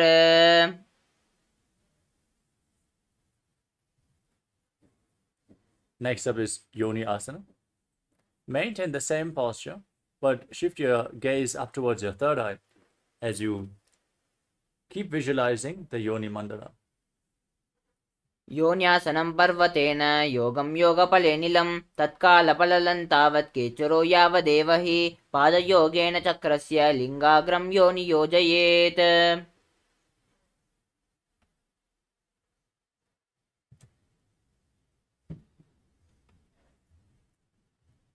The next asana is Padurasana 3. As you sit with the soles of the feet together, the knees on the ground, fingers interlocked around the toes, gaze to the tip of the nose, engage Uddiyana Bandha and Mula Bandha, and visualize yourself as Lord Veeravata. गुल्पौ च वर्षणशादः शीवन्त्याः पार्श्वयोक्षिपेत् सव्यगुल्पं तथा सव्ये दक्षगुल्पं तु दक्षिणे. Next up is Agorasana. Now place your left hand on the left knee and cover your mouth with your right hand as you close the left nostril with your index finger. Inhale through the right nostril. Then close both nostrils and hold your breath. Finally, exhale through the left nostril. Then again inhale through the left, hold your breath, exhale through the right alternatingly in Abhyanta Kumbhaka. As you push your tongue upwards in Kechari Mudra along the pharynx, the nasal tract if you can. Gaze to your third eye and visualize yourself as a Nagori, Nagorasana. पूर्वकः विश्रिका जो हि वाहि विधिजो की जय सोयी. Next up is Kanadi Pavasana. Now, sit with your toes together and heels apart. Place your elbows on the heels and rest your chin on your hands as you gaze to the nose. Pull your stomach in and up. Breathe in Rechaka Kumbhaka. Exhale all the way. On every exhalation and hold your breath in the exhaled state as you visualize yourself as a female elephant drinking water. ग्वाली पाव आसन कह्यो है जैसे याहुं में जाने विदिते से दो गुल्प माहिलो जानो अहरो ये जा विचिका हुने ठानो. Next up is Padasana. As you bring your hands underneath the legs, interlock the fingers in front and lift your feet off the ground as you visualize Swamiji in your inner space. ततोर्वं रेचयेत् वायुं मृडनिश्वास संयुतम्. The next asana is Gopi Chandasana. As you interlock your fingers around the toes, lift them against your chest as you gaze to your nose and embody the state and space of a king. पूर्वविधि पगाका अंगुटा कंटको परासे. Now again, scoop your hands underneath the feet, interlock your fingers around the toes, gaze to the tip of the nose, and visualize your body free from any defects in Uttarasana. दोवो पगतदि संपुट टाने उभय हस्त करी ऊर्ध हिताने अंगुष्ठ डोऊ समत हरावे चुबको नीचे ताही लगावे. Next up is Bishishtasana. Now raise your feet even higher in front of your face and visualize yourself excelling in everything. दोवो पगतली जोड़ी संपुट करे. Next up is Bhujasana. As you bring your legs over top of the respective shoulders, bend your elbows upwards to interlock your fingers around your neck as you visualize yourself as a cobra. शिरासनं तो विज्ञेयं कक्षासनमतः परं ग्रीवासनं च परमं भुजासनमिहोच्यते. Now, as you keep your legs over top of your shoulders, bend your elbows down and interlock your fingers behind your back. Gaze to the nose and visualize yourself as a beautiful, auspicious goddess in Kalyanasana. दोऊ हाथ पगम बीचा आने तिनको गोडानी चेटानी बहुरु पाक्या तबा हरल्यावे पुनः युगति ऐसी तहरावे. Next up is Sankatasana. Now place the top of the left foot on the mat and sit on the left heel. As you stack the right knee over top of the left, keep your hands on opposite knees, gaze forward in Vaishnavi Mudra without focusing on any external object. Visualize yourself as an elegant swan. As you breathe in Ujjayi Pranayama, make an ocean-like sound with your mouth. वामपादं चितेर्मूलं सन्न्यस्य धरणीतले पाददण्डेन याम्येन वेष्टयेद्वामपादकं जानुयुग्मं करयुग्मम् एतत् सङ्कटमासनम्. Next up is Dhenukasana. From the same position now, slide the left heel outside the hip, keep your hands on the top knee, pull your stomach in and up, and visualize a cow in your inner space. अनुसागी Nagar पंचदं ऋषिरं दगल्यम्नि. We move on to Machandasana.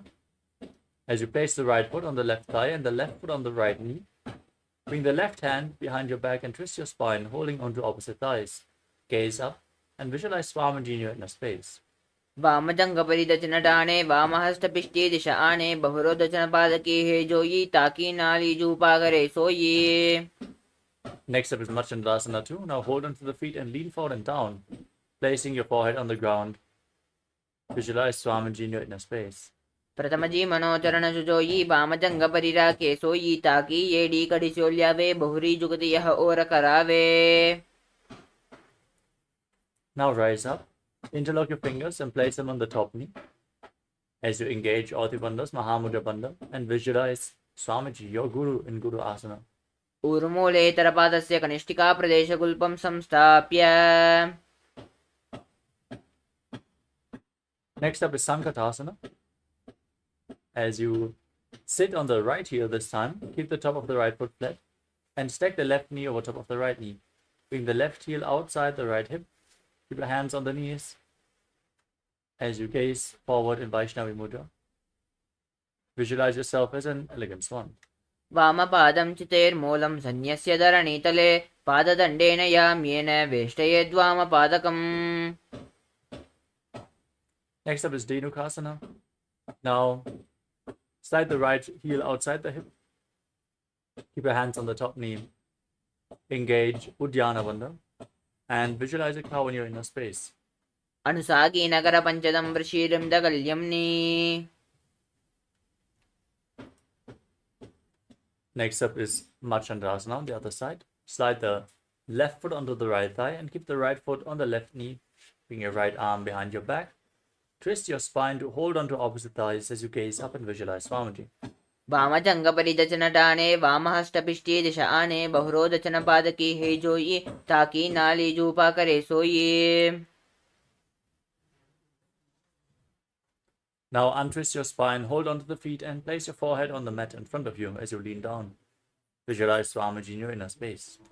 प्रथमजी मनोचरण जुजोयि वामजङ्गपरिराके सोयि ताकी येडी कडिसोल्यावे बहुरी जुगति यह और करावे.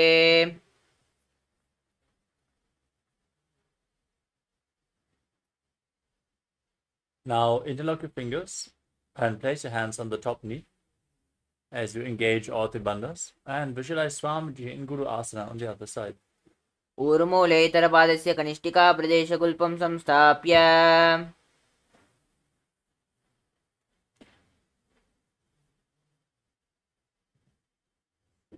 The next asana is Parshasana. Now place your feet flat on the ground with raised knees. Keep your knees against your chest. Hold your knees with your hands as you push your tongue up in Kejari Mudra. Gaze to your third eye and visualize Swamiji in your inner space in Parshasana. पादतले भूमौ निधाय जानुनि उरसि निधाय विपरीतहस्ताभ्यामूरुसहितजङ्गे निबध्य तिष्ठेत् पाशासनं भवति. Next up is Bodhashokasana.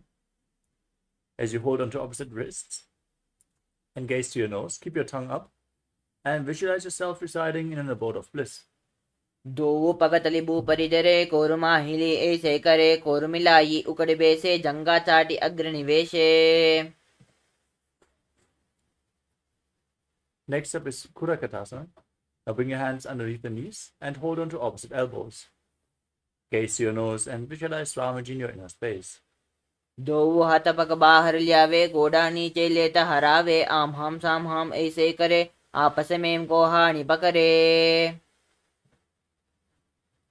Now cross the ankle of the right foot over the left with the toes pointing up. Gaze to the tip of the nose and visualize the great sage of Maharishi Sumati in Sumati Asana. मूलद्वारी धरती परिटाने दावा पग परिदच पद आने. Now extend your legs forward with the knees straight. Interlock your fingers and raise your arms up above your head with the wrists pointing outwards. Engage all the bandhas as you gaze to your nose and visualize Swamiji in Dandasana. इदानीं गर्भिणीनां योगाभ्यासो यथा लगो सुखप्रसवलाभाय प्रोच्यते प्राक्तनेपति दण्डपद्मभरद्वाज वीरवज्रसमानितो. Now lean forward and down and hold onto the big toes in Prana Mudra. As you visualize Swamiji, breathe in Nadi Shodhana. Inhale through one nostril and exhale through the other, alternatingly without the support of your fingers. दो पग मिलिवा पसारी पगा का अंगूठा पकड़ लिलाट गोड़ा लगावे. Next up is Pidukasana. Now, separate your feet and slightly raise your knees. Bring your hands underneath the shins as you hold onto the soles of the feet from the outside. Gaze to your third eye as you visualize Swamiji and breathe in Ujjayi Pranayama. Make an ocean-like sound with your mouth. प्रथम बैसी दो पसारी कछुक ऊर्ध को कुरुडोड़ारे. Next up is Jalandhari Pavasana. Now join the heels of your feet in front. Keep your hands underneath the shins and the palms facing up. Place your face on your heels as you gaze to the nose and visualize Swamiji in your inner space. दो AD मेली के DJ हाथ पसारी.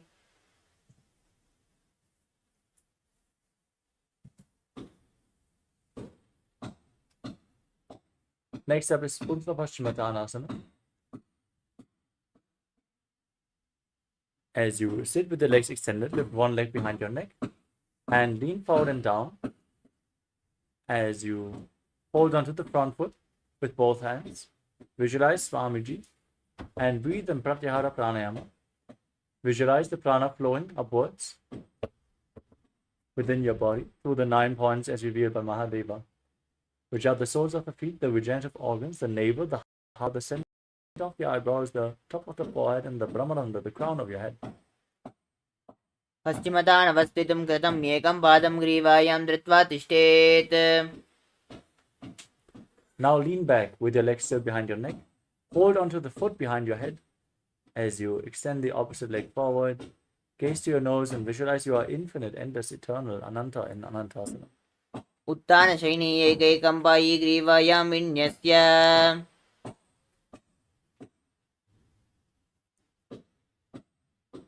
Next up is Ankushasana. Now roll onto the side of the hand which is holding onto the foot.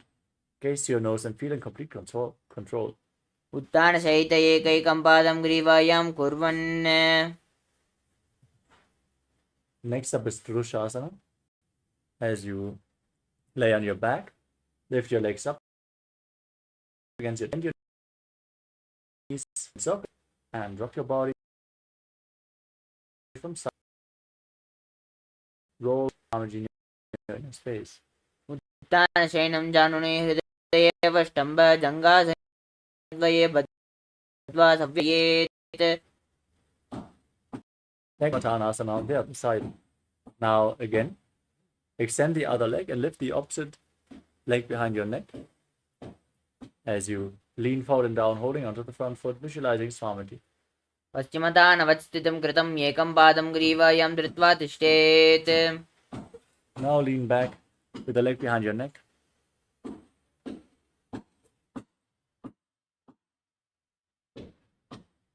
As you hold onto the foot behind your head, gaze to the nose and visualize yourself being unending Ananta in Anantasana. उत्थानशयनी एकैकं पायी ग्रीवायां विन्यस्य.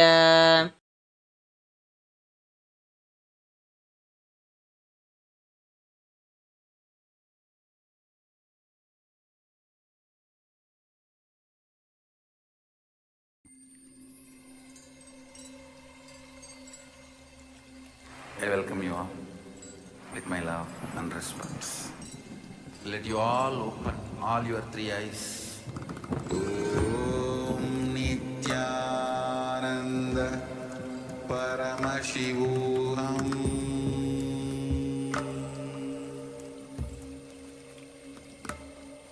Om Nithyananda Paramashivoham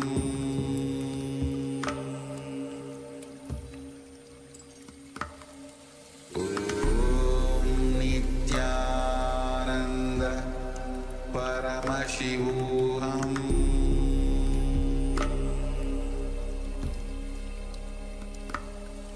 Om Nithyananda Paramashivoham Om Nithyananda Paramashivoham Paramashivoham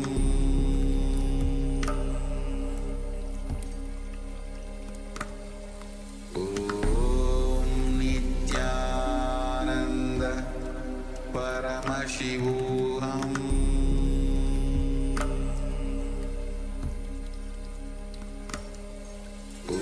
Om Nithyananda Paramashivoham Paramashivoham Om Nithyananda Paramashivoham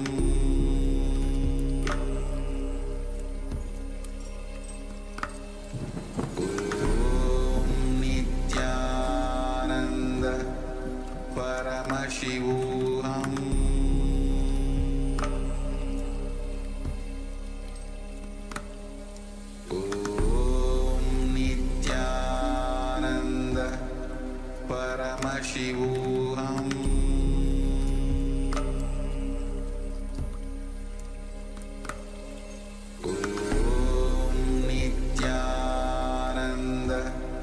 Paramashivoham Paramashivoham Om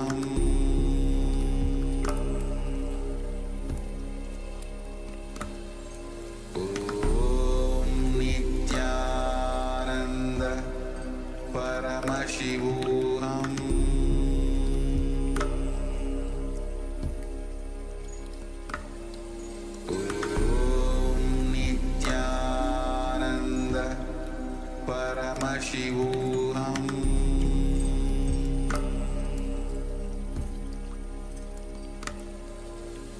Om Nithyananda Paramashivoham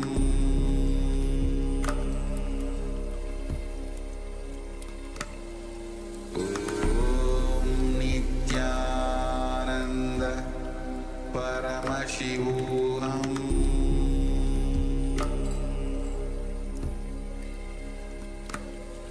Om Nithyananda Paramashivoham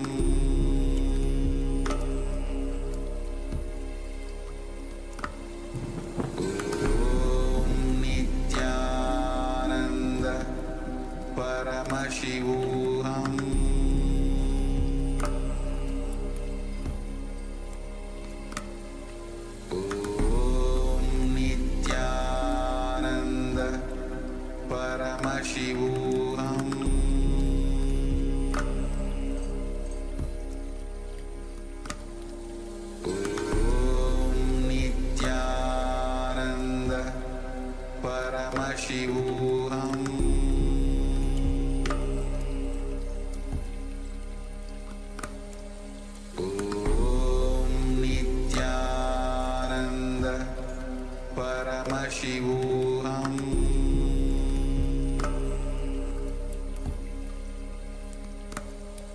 Om Nithyananda Paramashivoham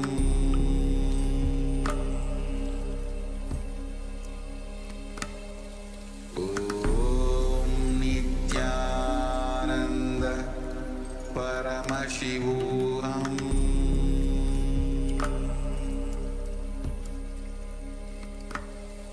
Om Nithyananda Paramashivoham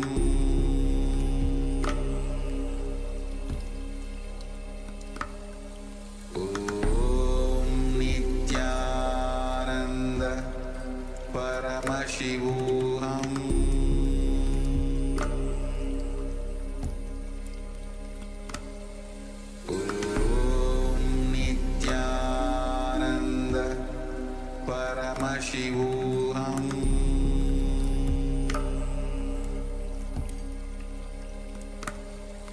Om Nithyananda Paramashivoham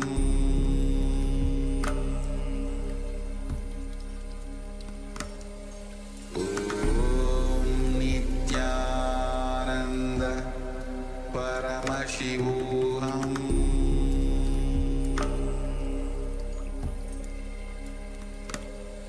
Om Nithyananda Paramashivoham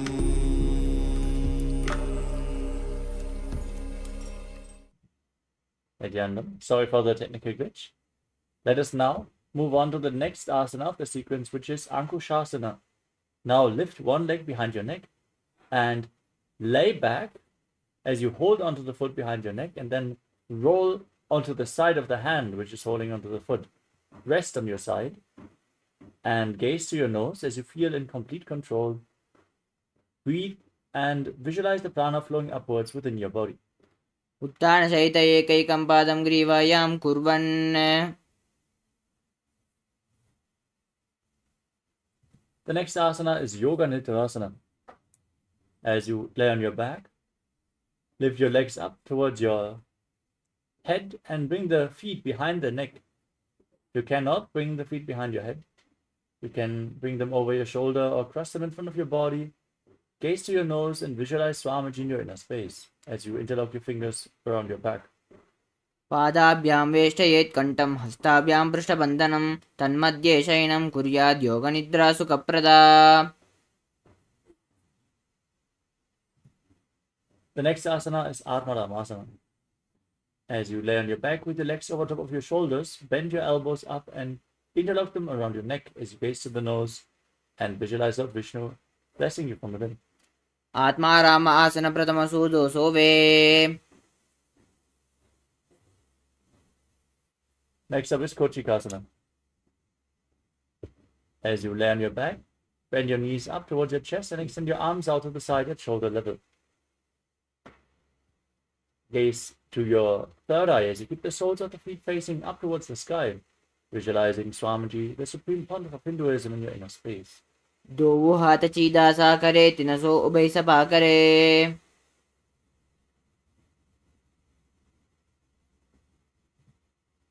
Next up is the Jatara Paridhiti 1, 2, and 3.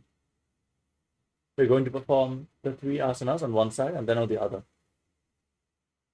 Now lay on your back, extend your arms out to the side and pull your knees to the chest. Then drop one knee down to the side and extend the opposite leg down. Now bend both knees to the side.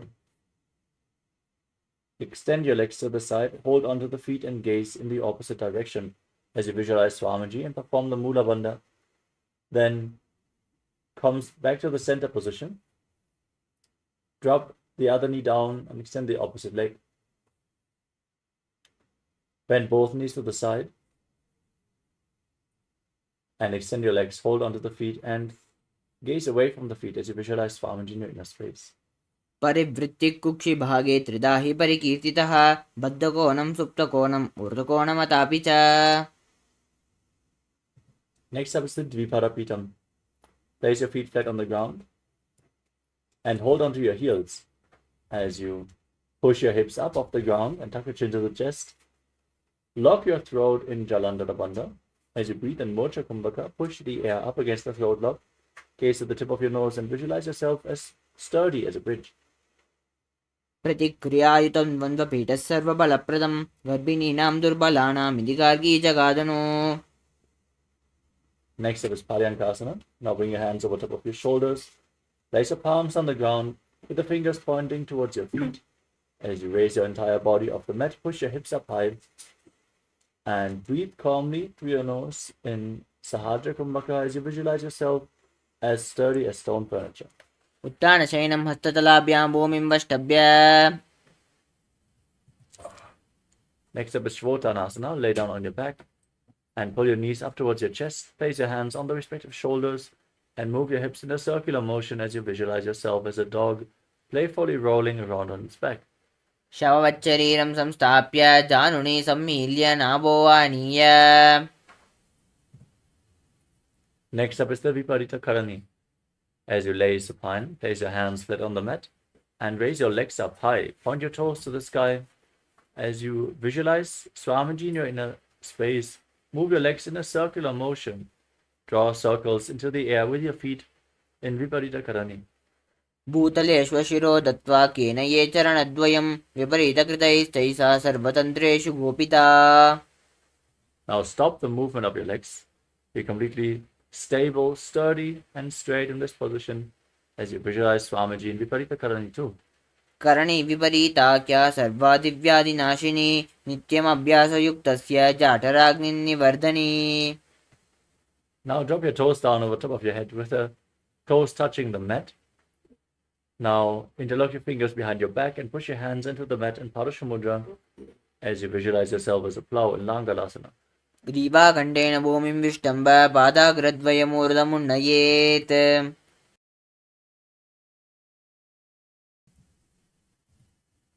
Next up is Shaita Paschimottanasana. Now hold on to the feet over top of your head as you visualize Lord Paramashiva chant the Mahavakya Om Nithyananda Paramashivoham, as this is one of the 84 asanas revealed directly by Lord Paramashiva himself. तानं शयित्वात् कुर्वीत शयितपश्चिमतानकम्. Next up is Supta Konasana. Now bring your hips over top of the shoulder level and then separate your legs to the side. Hold on to the feet. As you visualize Swamiji in your inner space, breathe in Mocha Kumbhaka. उत्तानपादं क्रौञ्चं च मरीचिं वीरभद्रकं नटराजं त्रिकोणं च सुप्ताङ्गुष्ठप्रसारणे. Next up is Chakradasana. Join your feet over top of your head. Hold on to your ankles. As you roll onto your back, keep your arms and legs straight and visualize yourself as a chakra, a wheel in Chakradasana. शवासनस्तद्वौ पादौ कुर्यान्मस्तकतः परो विक्रमेण ततः शीघ्रम् एतत् सर्वस्य साधनम्. Next up is Supta Prasadita Parangushtasana. Now lay on your back and straighten your legs up. Hold on to the big toes in Prana Mudra. As you then separate your legs to the side, keep your arms and legs straight. Visualize Swamiji in your inner space as you breathe in Ujjayi Pranayama. Make an Osho like. उत्तानपादं क्रौञ्चं च मरीचिं वीरभद्रकं नटराजं त्रिकोणं च सुप्ताङ्गुष्ठप्रसारणे. Together, hold on to Swamiji. पादं क्रौञ्चं च मरीचिं वीरभद्रकं नटराजं त्रिकोणं च सुप्ताङ्गुष्ठप्रसारणे.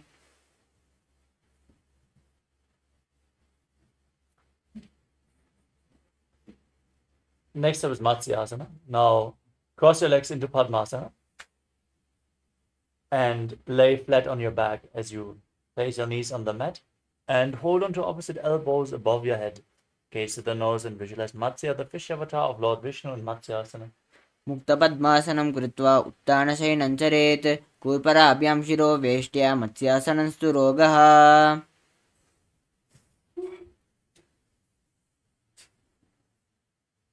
Next up is Parasharamasana. Now place the back of the right hand on top of the left palm over top of your head. Keep your legs in Padmasana and gaze to your nose as you Visualize out Rama in your inner space in Parasharamasana. प्रथमकरे पद्मासन आचे सुदोषो वेबु परिपाचे. Next up is Sarvangasana. As you lay on your back with your legs in Padmasana, raise your knees and your hips off the ground. Support your lower backs with your hands.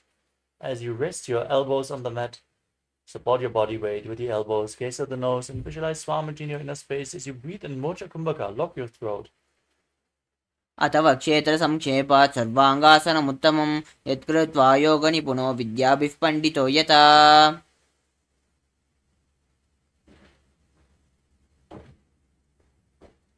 Next up is Vrishikasana. Now place one foot on top of the opposite thigh and pull the opposite knee against your chest. As you visualize yourself as a scorpion, raise your arms up above your head, hook your fingers forward and gaze to your third eye as you breathe in Mocha Kumbhaka and Vrishikasana. प्रथमशयनो सूदो शीशके शिखी सन्धि सुधाके.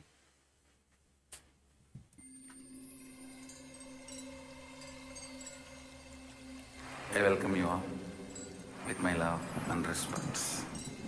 Let you all open all your three eyes. Om Nithyananda Paramashivoham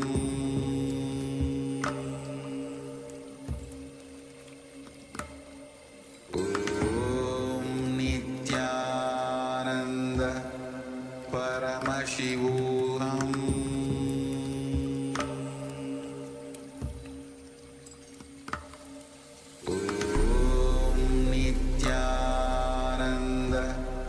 Paramashivoham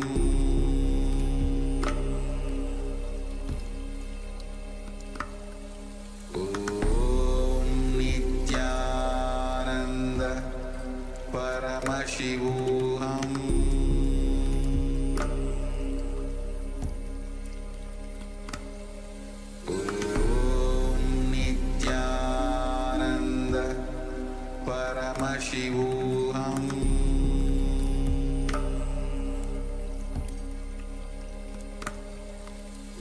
Om Nithyananda Paramashivoham Paramashivoham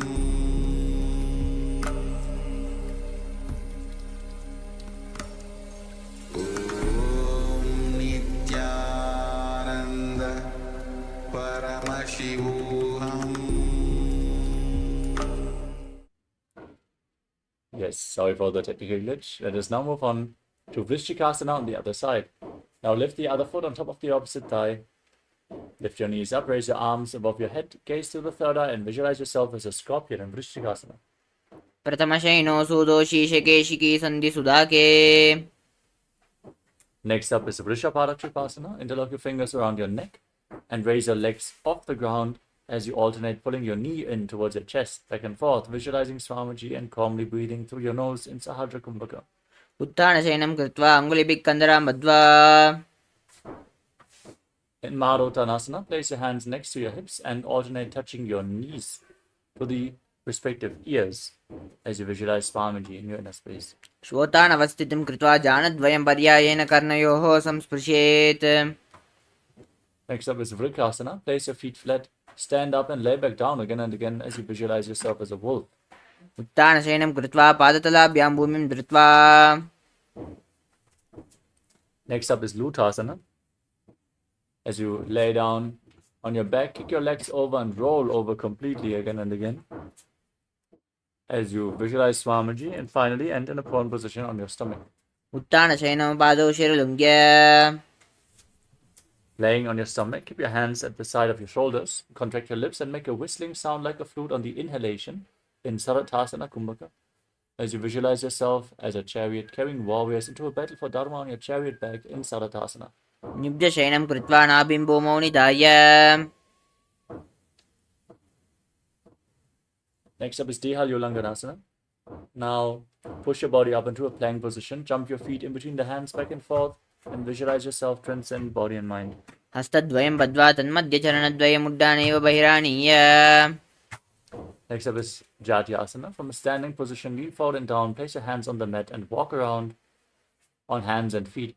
as you visualize yourself as a wise 60-year-old elephant.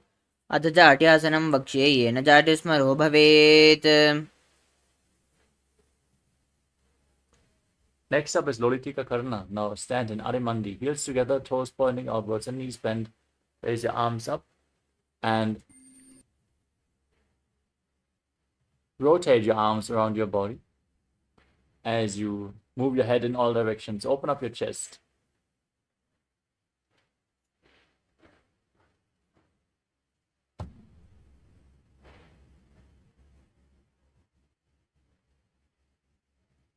Next up is Sarapasana.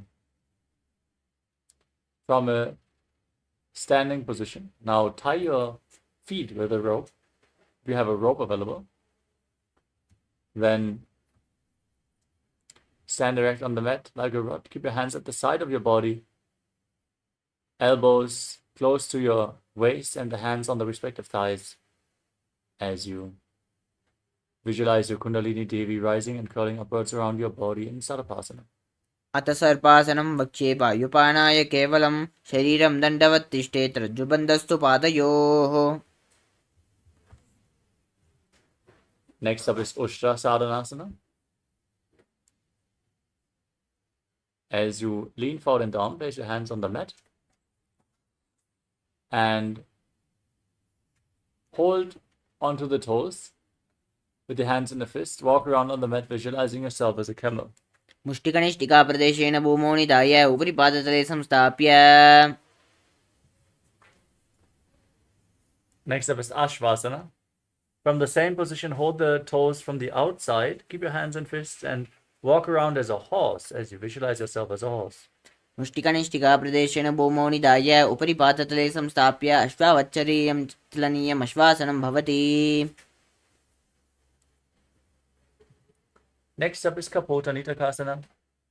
Now stand with the heels together and interlock your fingers behind your back as you pull your hands down towards the calves. Open your chest, tilt your head back, breathe deeply as you visualize yourself as a soaring bird diving. पादतले भूमौ निधाय पृष्ठभागेन हस्तौ जङ्घापर्यन्तं नीत्वा. Next up is Talapushpa Bhutam Karana. Now stand in Adimandi and join your hands in Namaskara Mudra. Now bow down to one side and raise the respective heel, open up your palms and visualize yourself holding a bouquet of flowers and offering it to Paramashiva.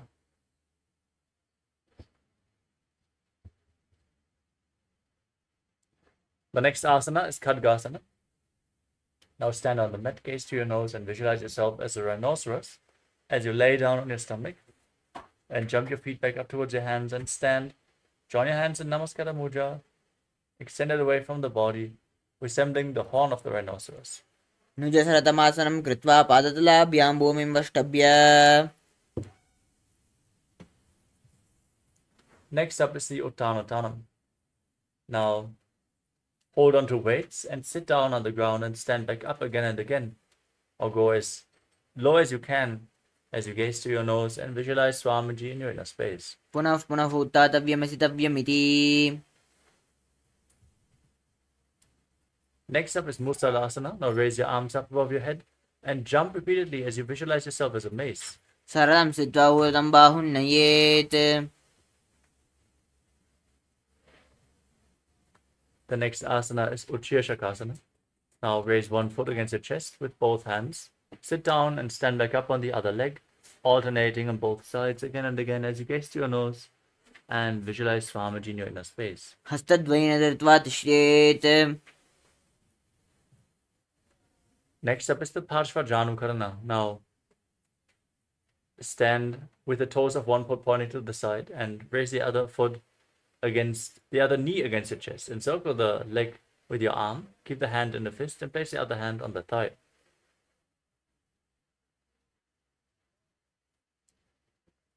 Next up is Tandavasana. Now hold on to weights to intensify this asana. As you visualize yourself fiercely dancing as Lord Shiva, extend your arms out in front. Extend one leg, sit down and stand back up. हस्तद्वयेन धृत्वा तिष्ठेत् ताण्डवासनं भवति. Next up is Brahmanasana.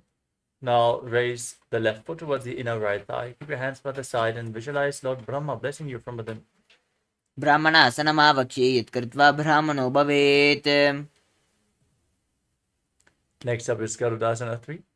Now raise the left leg over and around the right knee. Tuck the toes behind. Join your hands in Namaskara Mudra as you bring the left arm below the right and visualize yourself as Lord Garuda. उत्थानकूर्मपीठश्च सैमस्गारुडमेव च.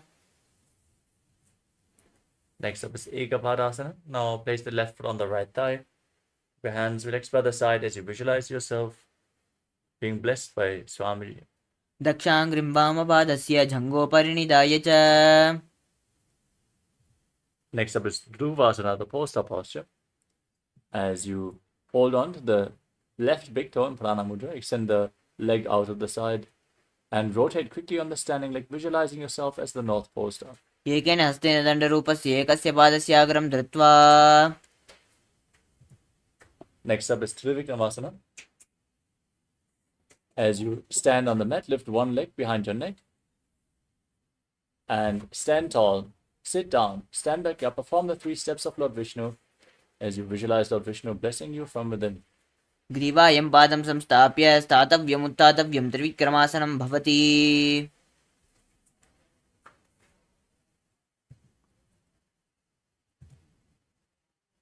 Now repeat Parshvajanukarana on the other side.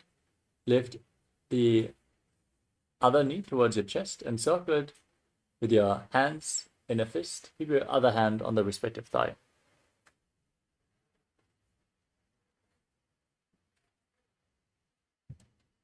Now repeat Tandavasana. Extend your right leg forward and your arms. Sit down and stand back up as you visualize yourself fiercely dancing as Lord Shiva. एकेन हस्तेन दण्डरूपस्य एकस्य पादस्य अग्रं धृत्वा.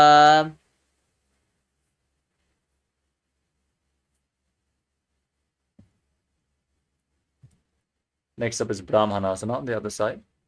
Now lift the right knee and bring the right foot towards the inner left thigh with the heel against the perineum, hands by the side, and visualize Lord Brahma blessing you from within in Brahmanasana. ब्राह्मणासनमावक्ष्ये यत्कृत्वा ब्राह्मणो भवेत्. Now repeat Garudasana 3. Bring the right leg over and around the left knee. Tuck the toes behind. Bring the right arm below the left. And join your hands in Namaskara Mudra as you visualize yourself as Lord Garuda. उत्थानकूर्मपीठश्च सैमस्गारुडमेव च. Now bring the right foot on the left thigh. Keep your hands by the side and visualize Swamiji in Ekapadasana. दक्षाङ्घ्रिम्बामपादस्य जङ्घोपरिणिधाय च. Next up is Dhruvasana on the other side. Hold on to the big toe of the right foot as you extend the right leg out to the side. Rotate quickly on the standing leg as you visualize yourself as the North Pole star. एकेन हस्तेन दण्डरूपस्य एकस्य पादस्य अग्रं धृत्वा. Now repeat Trivikramasana on the other side. You can hold on to any solid object for support if you need it. You can also just lift your foot against your chest or over your shoulder. If you can't, bring it behind your neck. As you visualize Lord Vishnu blessing you from within, stand tall, sit down and stand back up. ग्रीवायं पादं संस्थाप्य स्थातव्यमुत्थातव्यं त्रिविक्रमासनं भवति. Next up is Samanaka Karana. Now stand with the heels touching, toes pointing outwards, and your hands slightly extended away from the body, fingers pointing one by one. Breathe calmly and settle down. Get ready for the final 100 asanas of this sequence. Nithyananda, we are on a mission to revive the Enlightenment civilization. If you resonate with our message and want to be part of us, be sure to like, share, and subscribe. And don't forget to click the bell icon.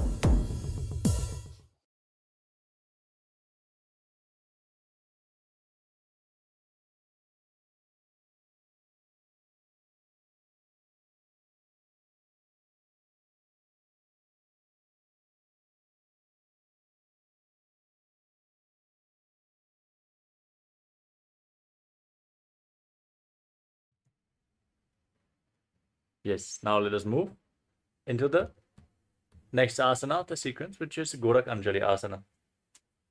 As you squat down, Bring your hands from the outside in between the legs. Interlock your fingers in front of your navel in Parusha Mudra as you visualize the great sage Goraknath, the founder of the Natha Yoga Hindu Sampradaya.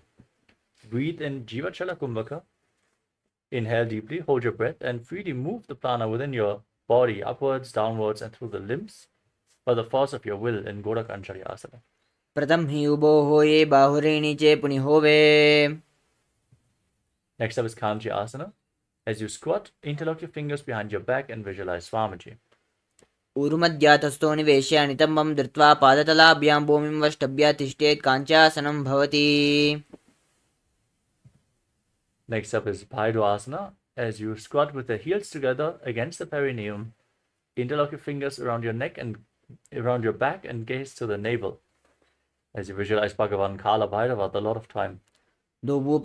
दोवोपक की तल्या की माहिली कौर मिलाई पना पानी उकड़ मड़ वैसे. Next up is Varahasana. As you bring the heels together and the toes apart, join your hands in Anjali Mudra and bring them behind your neck. Fingers pointing down towards the ground. Keep your back straight, gaze to your nose, and visualize yourself as Varaha, the boar avatar of Lord Vishnu. पगतली की माहिली कौर मिलाई पना पानी उकड़ वैसे. Next up is Pripithasana. Now hold on to the big toes in Prana Mudra and raise your hips to the same level as your knees. As you visualize Swamiji in your inner space, breathe in Jiva Chala Kumbhaka. पार्ष्णिद्वय सम्मील्य स्थित्वा नितम्बं चाणुप्रदेश आनीय. Now place your hands on the ground, shoulder width apart, and place your knees onto your arms towards your armpits. Lean forward, raise your hips, and lift your feet off the ground as you balance on your arms, visualizing yourself as a crow in Bakasana. हस्ताभ्याम् अवनिवष्टम्ब जानद्वयेन सनाभो सम्मील्य. Next up is Sushtanga Kapali Asana. Place your head on the ground. Form a triangle between your head and your hands. As you lift your legs up into an inverted posture, cross your feet and place your legs in Padmasana. As you gaze to the nose, visualize Swamiji in your inner space in Sushtanga Kapali Asana. आसन कौगण कपाल आचो होवे. Gently lower your legs down. Come to a kneeling posture. Sit in between your heels as the toes are touching behind your back. Gaze to your nose. Place your hands on the knees. Visualize you're sitting in the secret seat with Paramashiva and Guru in Guptasana. जानुर्वोरन्तरे पादौ कृत्वा पादौ च गोपयेत्. पादौ परिच संस्थाप्य गुडं गुप्तासनं विदुः.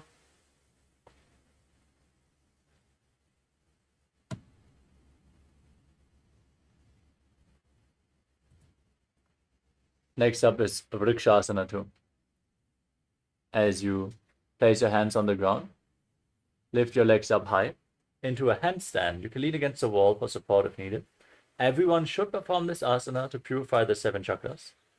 As you visualize yourself as a tree with deep roots growing into the ground, breathing calmly through the nose in Vrikshasana 2.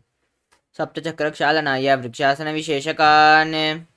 Next up is Shivasana from the handstand. Now gaze to the third eye as you visualize Tejas energy flowing towards your third eye, rejuvenating your body. दोवोपक जोई माहिली गुल्प मिलाये. Next up is Matsyasana 2. Now place your hands on the ground, shoulder width apart. Lower your body down and push yourself back up again and again as you visualize yourself as a fish. निव्यशयनं कुर्वो पार्श्वभागामूर्धकृत्य. Next up is Sarvasana 2. Lay on your stomach and place your hands on the hips as you lift your head and chest from left to right. Visualize yourself as a snake.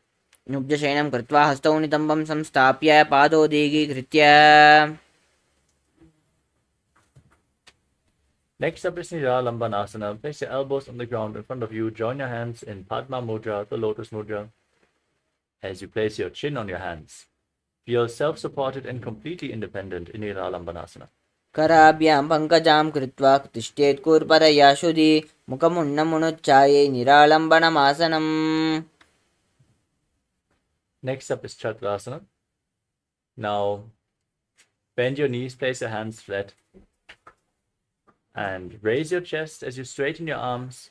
Bring the feet and the upper back closer together as you visualize yourself as an umbrella protecting your guru from the sun rays. अध्यासनवस्थित्वा हस्ततलाभ्यां भूमिं वष्टभ्याप्नुयात् चत्रासनं भवति. Next up is Vajrasana. Now, sit on the heels, knees on the ground as you extend your arms out in front, and place your forehead and your palms on the ground, gaze to your nose, and visualize yourself as Vajra, the weapon of Indra, symbolizing indestructibility. इदानीं गर्भिणीनां योगाभ्यासो यथा लघु सुखप्रसवलाभाय प्रोच्यते प्राक्तनेपति. Next up is Meshasana. Now, raise your hips up high, with your palms flat on the ground, shoulder width apart, into Gajasana. As you alternate striking the ground with your hands, visualize yourself as powerful as a ram. गजासन संस्थितौ एकैकं बाहुं भूमौ ताडयेत् मेषासनं भवति.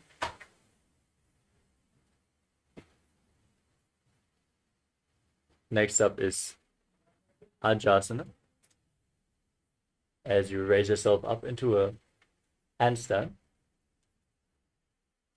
lower your face down towards the ground, and visualize yourself as unborn, existing for all eternity. गजासन संस्थितौ पादद्वयं तराले कृत्य.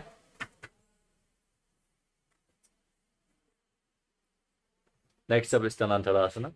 Now come to a kneeling posture. As you hold onto the big toes in Prana Mudra, pull them towards your perineum, and then place your hands on top of the knees. Gaze to your nose and visualize Swamiji in your inner space as you breathe in Ujjayi Pranayama. पूर्वपरि हताकी काकसी स्योपनासरा Modi. Move on to the Angamuttanam. Now, interlock your fingers in front and move your arms up, down, left, right in all directions. Give massage to the joints and muscles of your body. As you then repeat the movement behind your back, visualize Swamiji in your inner space. हस्तयोरङ्गुलीर्बद्ध्वा हस्तयोर्मध्यात् सर्वमङ्गमं निष्कासयित्वा. Next up is Garudasana 4. Now, turn your feet outwards so the toes are pointing to the sides. Visualize yourself as Lord Garuda flying Lord Vishnu and Lakshmi on his back in Garudasana 4. झङ्गोरुभ्यां जरां पीड्य स्थिरकायोद्विजानुना जानुपरिकरद्वन्द्व गरुडासनमुच्यते. Next up is Ananda Mandirasana. Now bring the soles of the feet together, the knees separated. As you sit on the heels, keep your hands on the knees, gaze to your third eye. Hold on to your ankles with your hands as you visualize yourself residing in the blissful space of a temple.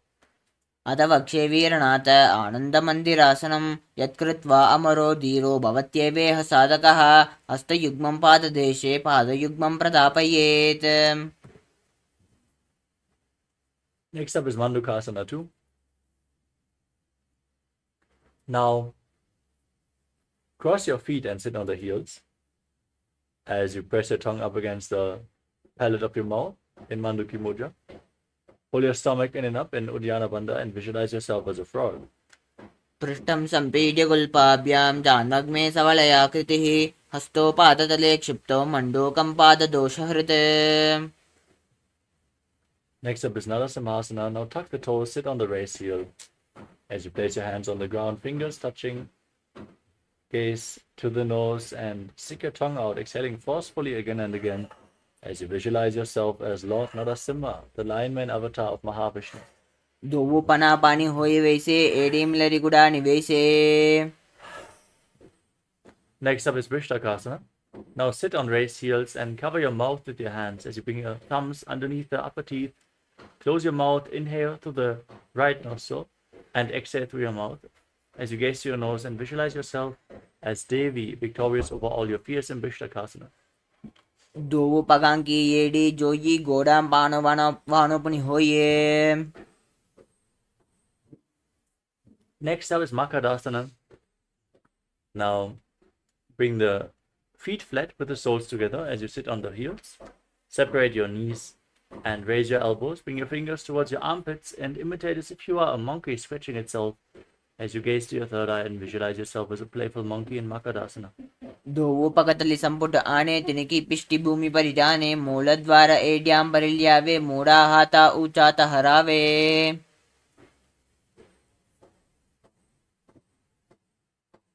Next up is Vajrasangadasana. As you sit on the raised heels with the soles of the feet together, your knees separated, hold on to opposite elbows behind your back, gaze to your nose and embody diamond-like strength for you and your Sangha, your spiritual community. प्रथम पनापानि होय बेसे दोवु एडिगुडा निवेसे गोड़ा उबारा के तीरा आड़े वाय बसारे धीरा. Next up is Kanjanasana. Now, cross your feet and sit on the heels. Keep your hands at the side with the palms facing down. Gaze to the nose. Pull your stomach in and up in Uddiyana Bandhan as you visualize perfect health beyond any and all physical or mental ailments. कञ्जनासनमावक्ष्ये यत्कृत्वा सुष्ठिरो भवेत् पृष्ठे पादद्वयं बद्ध्वा हस्तौ भूमौ प्रधारयेत्. Next up is Kurmasana. Now place your hands on the knees and make your upper back and neck stiff like the shell of a turtle as you embody a turtle with a body stable to live for centuries as you gaze to your nose. गुल्पौ च वृषणस्यादौ व्युत्क्रमेण समाहितौ ऋजुकाय शिरो ग्रीवं कूर्मासनमितीरितम्. Next up is Yogasana.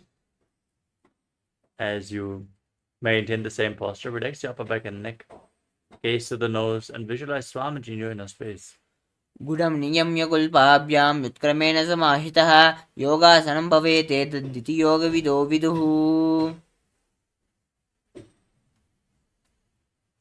Next up is Vijyogasana. Now stand on the knees and cross your feet behind. Bring the toes near the opposite knees as you gaze up towards your third eye and visualize a space of eternal oneness, Advaita with your Guru. Hold the calves with the fingers inside and the thumbs outside and breathe in Ujjayi Pranayama. Make an ocean-like sound with your mouth. गोड़ा मामनो उबो होई गोड़ा आडारा के दोई दचपाद की पानी रहावे पनो वाम गोड़ा डिगिल्यावे. Next up is Ushtrasana 2. Now place the top of the feet flat and hold on to your heels as you lean back. Push your hips forward, tilt your head back and visualize yourself as a camel. मेरुदण्डग्रन्थिदार्ध्यासं पिपाद इषुः पुमान् कपोतोष्ट्रासनाभ्यासं कुर्यान्वितहिताशनः. Next up is Jatyasana 2.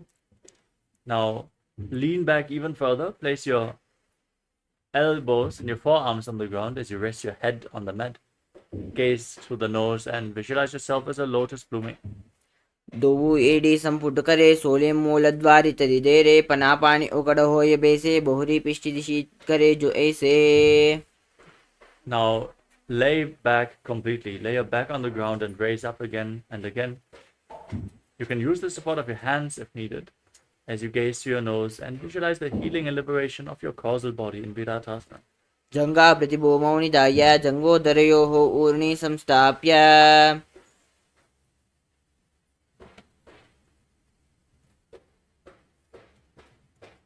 Next up is Kapotasana. As you lean back, bring your hands over top of your shoulders and reach for your feet as you try to bring your head in between the feet as you visualize yourself as a beautiful dove in Kapotasana. मेरुदण्डग्रन्थिदार्ध्यासं पिपाद इषुः पुमान् कपोतोष्ट्रासनाभ्यासं कुर्यान्वितहिताशनः. Next up is Vadasana. Now stand on your knees with the toes tucked and hold on to opposite arms as you gaze to the nose. Internally chant Om Nithyananda Paramashivoham as this is the boon fulfilling posture. Receive your boon from Paramashiva. जाननी भूमौ संस्थाप्य हस्ताभ्यां बाहु परस्परं धृत्वा सरलं तिष्ठेत् वारासनं भवति. Next up is Varahasana 2. With your toes tucked, sit on the raised heels and place your forearms on the ground in front of your body. Rest your head on your hands and visualize yourself as Varaha the boar avatar of Lord Vishnu. सूर्यं चन्द्रं वेदनानि आसनानि निकत्यते कूर्परो भूमौ स्थापयित्वा. We move on to Mundasana, with your forearms on the ground, elbows shoulder width apart, fingers interlocked. Place your head on the mat and support it with your hands. Raise your hips, walk your feet forward, and lift your legs off the mat straight into the air. As you gaze to the nose, visualize yourself as a lop tree. अधो मुण्डासनं वक्ष्ये सर्वेषां प्राणिनां सुखम् ऊर्ध्वमार्गे पदे दत्त्वा धारयेन्मारुतां सिद्धि. Next up is Andhasana. Lower your body down, come to a kneeling position. As you sit on the heels with the feet flat, separate your knees, lean forward and down, placing your head in between the knees. Hold your head with your hands, elbows outside the legs. And inhale through the nose and exhale through your mouth as you gaze the tip of the nose and visualize Swamiji. प्रथम पगतली समत हरावे कोरुमाहिली ube मिलावे पनापानी उकड़ कर बेसे दो एडिगुडा निवेसे. Next up is Viparita Shalabhasana. Now lay on your stomach and extend your arms up over top of your head. As you lift your hands, chest and legs off the ground, hold this position as you visualize yourself as a locust. शलभासन भेदाश्च नटभेरुण्ड नामके गण्डभेरुण्ड सहिते शीर्षदण्डासनं तथा. Next up is Kapalasana. As you lay on your stomach, place your forehead on the ground and place your hands at the side of your body. Lift your legs off the mat without lifting your chest as you visualize a skull, which is representing the mind with purified thoughts and the strong will to attain enlightenment. कपालं भूमौ निधाय ऊर्ध्वं पादौ नयेत् कपालासनं भवति. Next up is Akasha Kapotasana. Now bring your legs over top of your head and place your feet on the ground in front of your face. Push your hands on the mat for support as you visualize yourself as a free and open dove. उष्ट्रासने स्थित्वा चरणौ भूमेरुत्थाप्य मस्तकोपरि नीत्वा.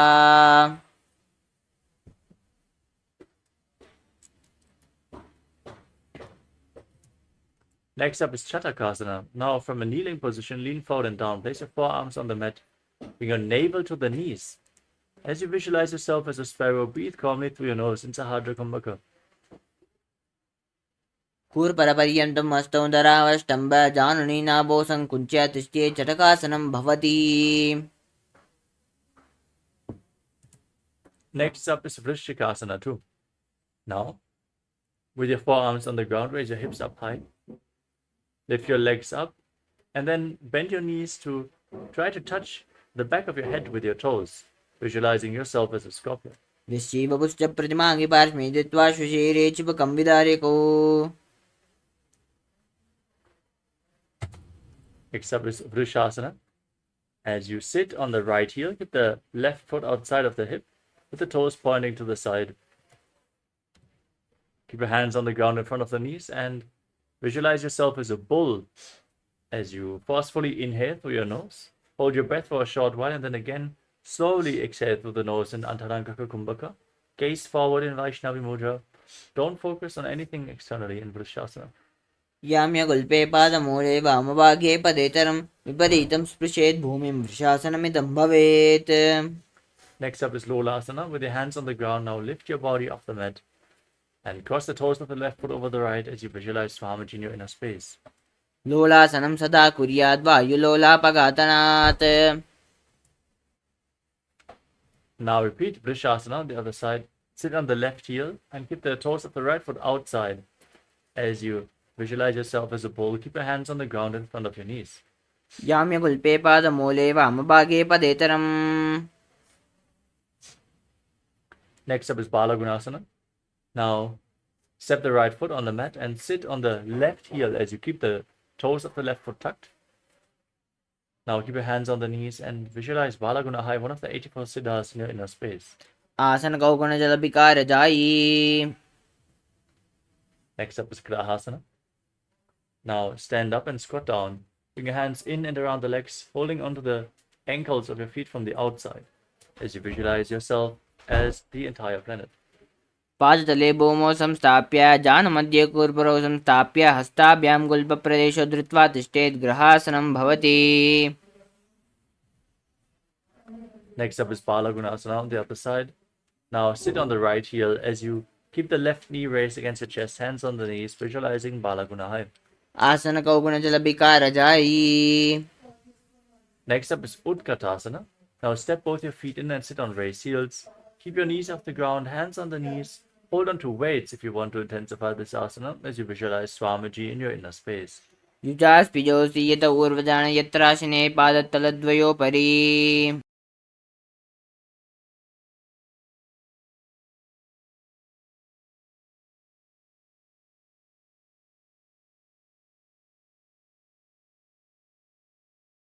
Next is Vajrasangadasana 2. Now stand on the knees, bring the soles of the feet together and separate your knees as you hold on to opposite elbows behind your back. Visualize Swamiji in your inner space. Breathe in Adharanga Kumbhaka. प्रथमपनापानि होये जैसे दुवु एडिगुडानि वेसे गोडा उबारा केतिया आडे वायवसारे धीरा. Now place your hands flat on the ground and step your heels onto the back of your hands. Keep your arms straight as you squat down all the way, gaze to your nose, and visualize you're able to live off of air alone in Anilasana. दुवु हाथ भूम परिजाने कहुनी जाडिना बिलगा आने.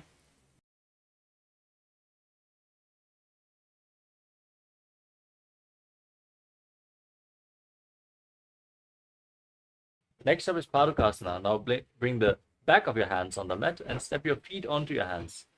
Wrap your hands around the feet like shoes. As you walk around on the mat, visualizing yourself wearing padukas walking across India.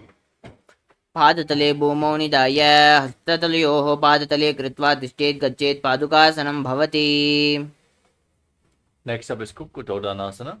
Now place your hands on the ground and jump your feet off the mat, visualizing yourself as a rooster as you let your legs fall back down again and again.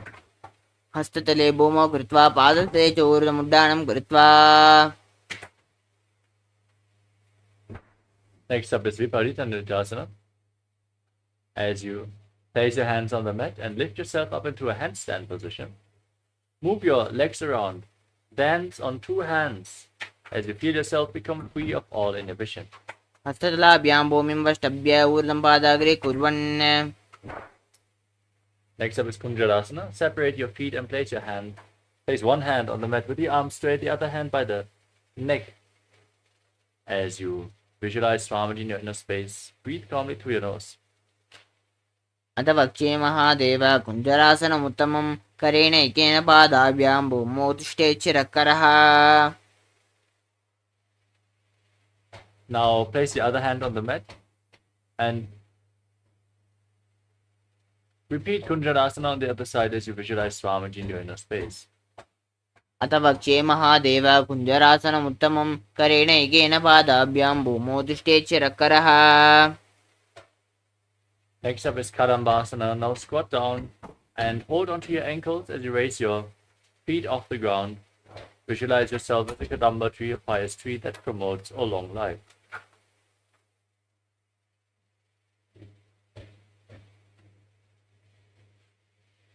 हस्तद्वयेन धृत्वा तिष्ठेत् काडम्ब भवति.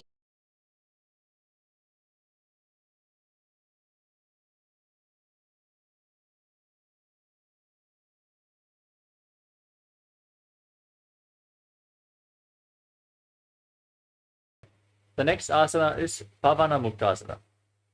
Now, with the feet flat, the knees raised, hold onto your knees as you breathe against your thighs, push the air against your legs, and visualize any excess water being released from or balanced within your system in Pavana Muktasana. द्वयोस्तु पादयोः पाणिं लात्वा स्वस्थनितम्बके जानुनि वक्षसि साधुर्बभ्रति करबन्धनैः.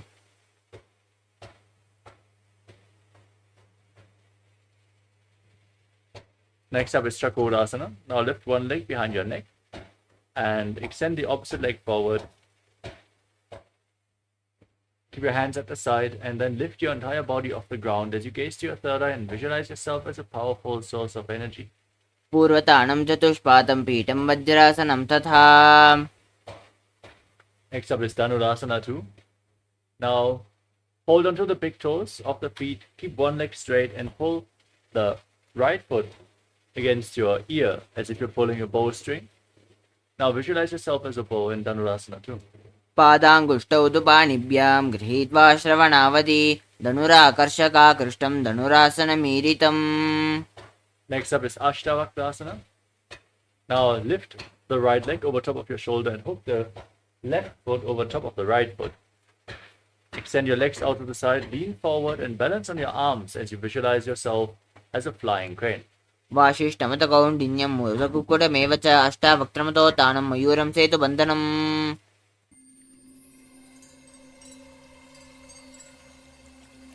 I welcome you all with my love and respects. Let you all open all your three eyes. Om Nithyananda Paramashivoham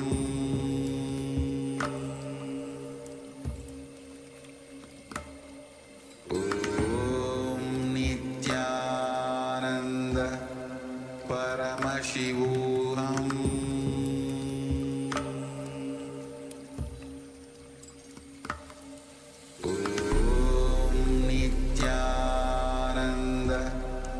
Paramashivoham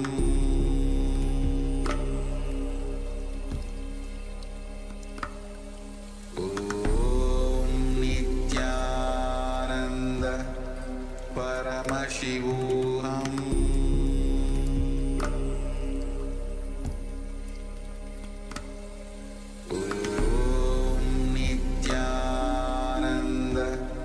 Paramashivoham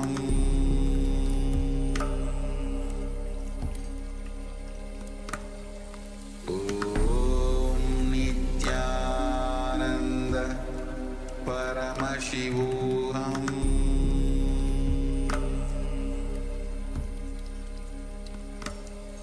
Om Nithyananda Paramashivoham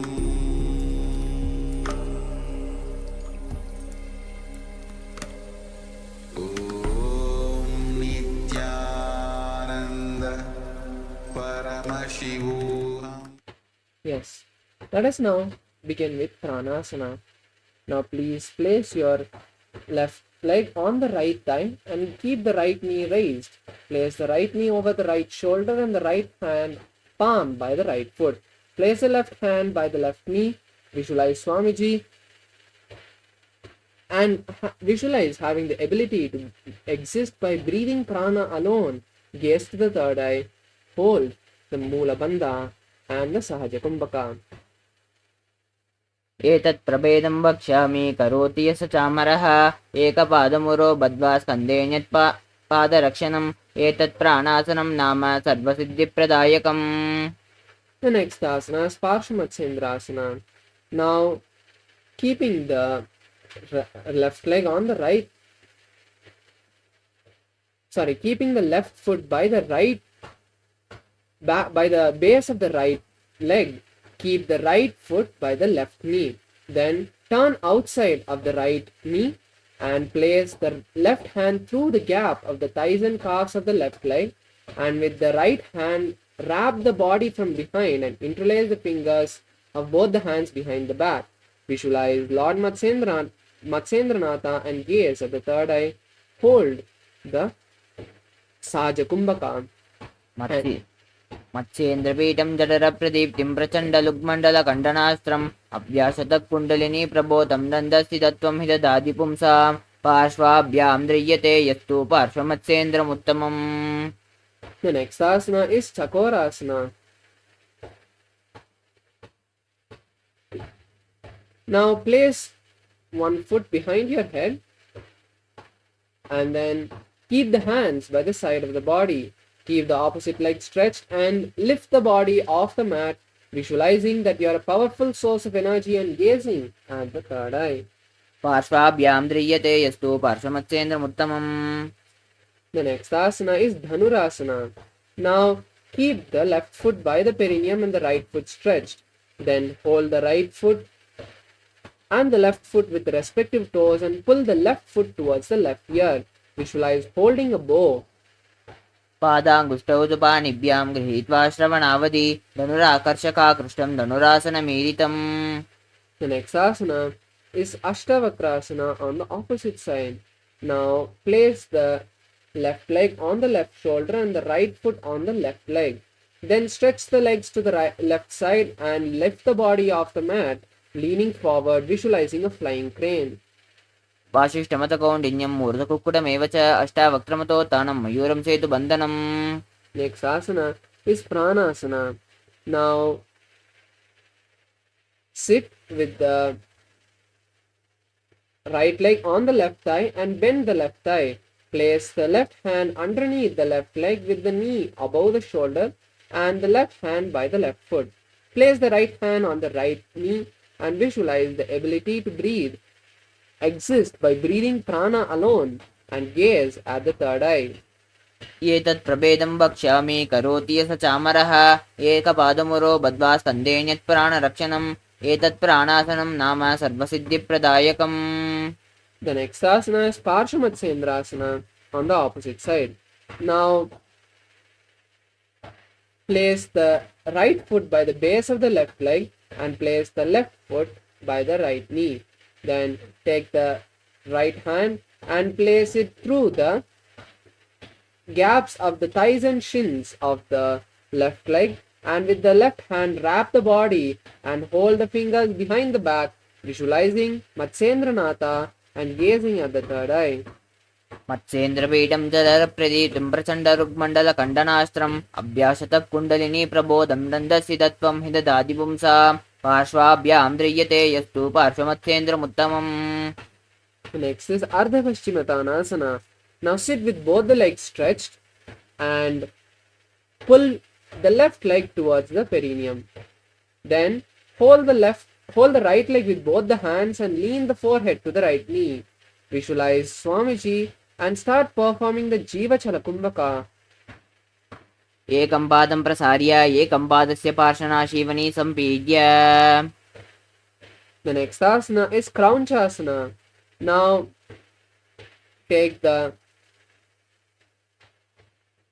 left leg and bend it, bringing the foot by the perineum, and holding the right leg with both the hands, stretch the leg, straightening the knee and pull the leg towards the forehead. Visualize a crane. वासिष्ठमतकौण्डिन्यं मूर्धकुक्कुटमेव च अष्टावक्त्रमतोत्थानं मयूरं सेतुबन्धनम्. The next asana is Ardha Paschimottanasana.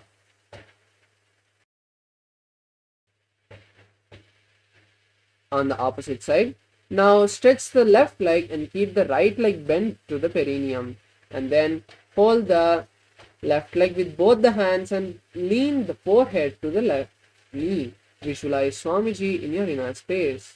एकं पादं प्रसार्य एकं पादस्य पार्श्वनाशीवनी सम्पीड्य. The next is Kraunchasana. Rise up and pull the right leg towards the buttocks and hold the left leg with both the hands and straighten the knees, pulling the leg towards the forehead. Visualize holding a crane. उत्थानपादं क्रौञ्चं च मरीचिं वीरभद्रकं नटराजं त्रिकोणं च सुप्ताङ्गष्टप्रसारणे. The next is Swastikasana. Now be seated in a comfortable cross-leg position with the left leg under the right leg. Keep the hands on the knees. Gaze to the nose and visualize peace, prosperity and fortune. जानुर्वोरन्तरे सम्यक् कृत्वा पादतले उभे ऋचुकाय समासीन स्वस्तिकं तत्प्रचक्षते. The next asana is Gorakshasana. Now cover the respective ankle with the palms and tuck the chin to the chest in Jalandhara Bandha. Visualize the great sage Goraknatha and gaze to the nose. जानुर्वोरन्तरे पादौ उत्थानौ व्यक्तसंस्थितौ गुल्पौ चाचात्य हस्ताभ्याम् उत्थानाभ्यां प्रयत्नतः कण्ठसङ्कोचनं कृत्वा नासाग्रम् अवलोकयेत्. गोरक्षासनमित्याहुर्योगीनां सिद्धिकारणम्. The next asana is Bhagasana 2. Now we'll be performing the Shanmukhi Mudra in the same asana we are seated in. Now cover the ears with the thumbs and then cover the eyes with the index and middle fingers. Cover the nose with the ring finger and the mouth with the little finger. वामपार्श्वगुणौ संस्थाप्य दक्षाङ्घ्रिं वामजगणे एवं विदासनं यत्र तत्र साधोपगासनम्. The next asana is Yogasana 2. Now be seated in Padmasana, placing the feet on opposite thighs. Keep the back of the palm by the knees. Visualize Swamiji and gaze to the nose. Start performing the Kakachanchikumbhaka, which is without touching the front of the teeth, place the tongue near them and inhale the air through the lips with the lips clenched, contracting the lips. Inhale through the hollow of the lips and then exhale through the nostrils. उत्थानौ चरणौ कृत्वा संस्थाप्योपरि जानुनो आसनोपरि संस्थाप्य चोत्थानं करयुग्मकम्. The next is Urdhva Kukutasana. Now roll the hands, placing the palms on the mat and lift the entire body off the mat, visualizing a rooster. वाशिष्ठमतकौण्डिन्यं मूर्धकुक्कुटमेव च अष्टावक्त्रमतोत्थानं मयूरं सेतुबन्धनम्. The next is Siddhaharatalyasana. Now insert the hands through the gap of the thighs and calves and do not lift the body off the mat. Just be seated, visualizing Swamiji and gazing at the nose. प्रथम पद्मासनकोकरे हस्तदो वा गोडासन्दिदेरे उभे हथेली भूपरिधरे राखे पोचा गोडासन्दिदेरे. The next is Hamsasana. Now slowly and steadily, with all the pressure, lift your body off the mat and balance on the palms with the legs at elbow height. Visualize an elegant swan, gaze to the nose and perform the Kakachanchikumbhaka holding the Mulabandha. Kukkutasana स्थित्वा स्कन्दपर्यन्तं मूर्णयित्वा. Relax. And now we move to Karmukasana. Now, insert, keeping the hands between the gaps of the thighs and calves, lift the buttocks off the mat and interlace the fingers behind. Visualize holding the bow of Lord Paramashiva and keep the hands in Parashumudra. Continue to hold the japa Om Nithyananda Paramashivoham. प्रथम पद्मासनकोकरे गोडासन्दिमाहि करिदरे. The next asana is Kurmasana 2. Now come to a seated position as you tighten your Padmasana, placing the hands between the gaps of the thighs and calves. Lift the legs off the mat, keep balancing only on the buttocks. Then bring the hands to the shoulders. Visualize a tortoise. And continue performing the Kakachanchikumbhaka and continue to perform the Mulabandha. बामी जंगपरि दक्षिणपावा दाहिनी जंगपरि बामिल्यावा. The next is Dhanti Bedasana. Now continue to be seated in the same posture as you switch the visualization to Lord Paramashiva. Gaze at the nose and tuck the chin to the chest in Jalandhara Bandha. अथ वक्षे नीलकण्ठग्रन्थिभेदासनं शुभं ज्ञात्वा रुद्रो भवेत् क्षिप्रं सूक्ष्मवायुनिषेवनात्. The next is Utthana Kurmasana. Now continue to be in the same posture as you gently roll to the back with the hands still between the gaps in the thighs of calves and the hands on the shoulders. Now in this lying down position, continue to visualize a strong tortoise and continue to hold the Mulabandha. कुक्कुटासनबन्धस्थं कराभ्यां दत्तकन्दरं पीठं कूर्मवदुत्थानं मेतदुत्थानकूर्मकम्. The next is Pangu Kukkutasana. Now come to a seated position. And now keeping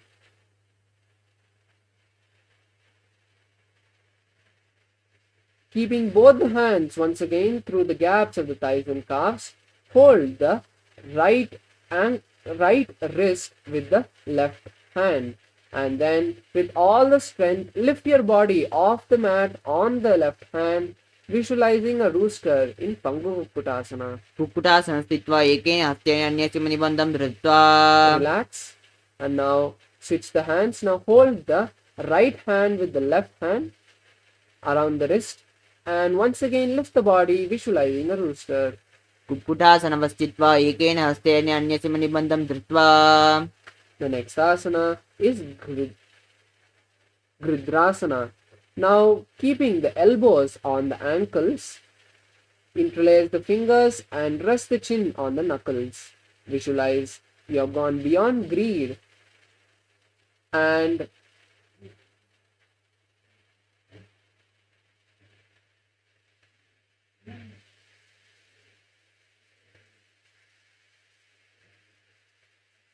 continue to visualize you have gone beyond greed. जानुर्वोरन्तरे पादौ उत्तानो व्यक्तसंस्थितौ गुल्पौ चाचात्यहस्ताभ्याम् उत्तानाभ्यां प्रयत्नतः कण्ठसङ्कोचनं कृत्वा नासाग्रम् अवलोकयेत् गोरक्षासनमित्याहुर्योगिनां सिद्धिकारणम्. The next asana is Padmasana 3. Now rise up and place the palms on top of each other. Start performing the Mahamudra Bandha, gaze to the nose, perform the visualization of Swamiji and continue to perform the Kakachanchukumbaka. उत्तानौ चरणौ विदाय विधिवक्षस्थितौ योगिरात्. The next asana is Padmasana 4. Now in Padmasana 4, place the palms on the respective knee and release the Mahamudra Bandha, holding only the Mula Bandha.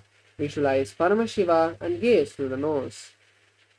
एतत् पद्मासनं कुर्यात् प्राणवायुप्रसिद्धये शुभासनं सदा ध्यायेत् पूरयित्वा पुनः पुनः. The next is Karmukasana 2. Now place the left hand on the left knee and with the right hand, index and middle fingers, hold the left toe and rotate it a few times, visualizing pulling a bowstring, and then place the right hand on the right knee and with the left hand hold the right toe and rotate it once again, visualizing pulling a bowstring, massaging the feet. Visualize Paramashiva's bow and continue to hold the japa Om Nithyananda Paramashivoham.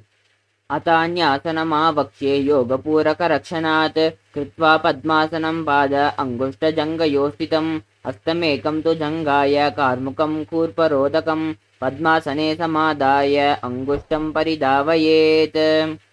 The next is Karmukasana 3. Now cross the hands behind the back. As you tighten the Padmasana, placing the feet as deep inside your thighs as possible. Then wrap your hands behind the back and hold on to the opposite legs with the hands crossed behind the back. Visualize a bow and perform the gaze at the nose and hold the Mahamudra Bandha. कार्मुकासनमादे पूरयेच्छुकं तदवायुर्वसो याति कृत्वा पद्मासनं यत्त्वा करेण दक्षिणो नैव वामपादान्तिकं ततम्. The next is Dridasana. Continue to hold on to the legs from the behind the back. Visualize Paramashiva's third eye and gaze at your third eye as well. ऊरुभ्यामुपरि स्थाप्य पादयुग्मं प्रयत्नतः दक्षिणं सव्यदेशे च सव्यं दक्षिणदेशके. The next is Nagrasana. Now, with the hands still holding the opposite legs, try to lie down. If you're not able to hold on to the legs, it's fine. Just allow your hands to be crossed behind the back. Start visualizing a cobra. Gaze to the nose. And now, relax from the Kakachancha Kumbhaka and start performing the Sahaja Kumbhaka. Hold the Mula Bandha and gaze at the nose. प्रथम पद्मासन कोताने दो हाथ पाचाने आने पाद अंगुठ पकड़े आनी सोवे कहुन्या कुल्या पानी. The next is Kandukasana. Now uncross the legs and stretch them. Bend the knees and bring them to the chest. Wrap the legs and squeeze the body from side to side. वेत्रासने स्थित्वा हस्तपादान् निष्कुष्य ऊर्ध्वं नयेत् पृष्ठवंशेन भूमिं पतेत् कन्दुकासनं भवति. The next is Urdhva Pavanasana. Now interlace the fingers behind the head as you place the knees together with the feet flat. Relax your body as you visualize Swamiji and gaze at the nose. प्रथमसु दोसैन करावे गोड़ा उबारा से मिलावे गुल्पमाहिली अंगुशदोई करे एक समेल रे सोये. The next is Markata Pitasana. Now touch and place the palms under the respective leg and lift the hips as high as possible. Tuck the chin to the chest in Jalandhara Bandha and visualize a powerful ape. उत्तानशयनं पादतले उत्तानहस्तयोः स्थापयेत् पृष्ठभागमुत्रमयेत् मरकतपीठं भवति. Relax as you now place your hands on the hips and straighten the legs, straighten the knees and keep the feet flat on the mat. Visualize Swamiji and gaze at the nose. जङ्गोरुबलहीनस्येत् उत्तानशिखिपीठकम् अप्रमत्तः प्रकुर्वीत भुक्तेः प्राग्विजितेन्द्रियः. The next is Narakasana. Now, with some power, bending your knees, kick the legs off the mat and straighten them as high as possible and then slowly lower the hands to the mat. Visualize traveling blissfully through Narakaloka. ग्रीवाकण्ठेन भूमिं विष्टम्ब पादाग्रद्वयमूर्धमुत्तरेत् नरकासनं भवति. Now, place your hands on the back as you now move slowly forward, placing the legs, bending the legs forward as much as possible, angling them. Visualize a boat. नौकावस्थित्वा ऊर्ध्वं पादाग्रद्वयं नयेत् तिर्यन्नौकासनं भवति. Now once again straighten the legs and place the hands back on the mat.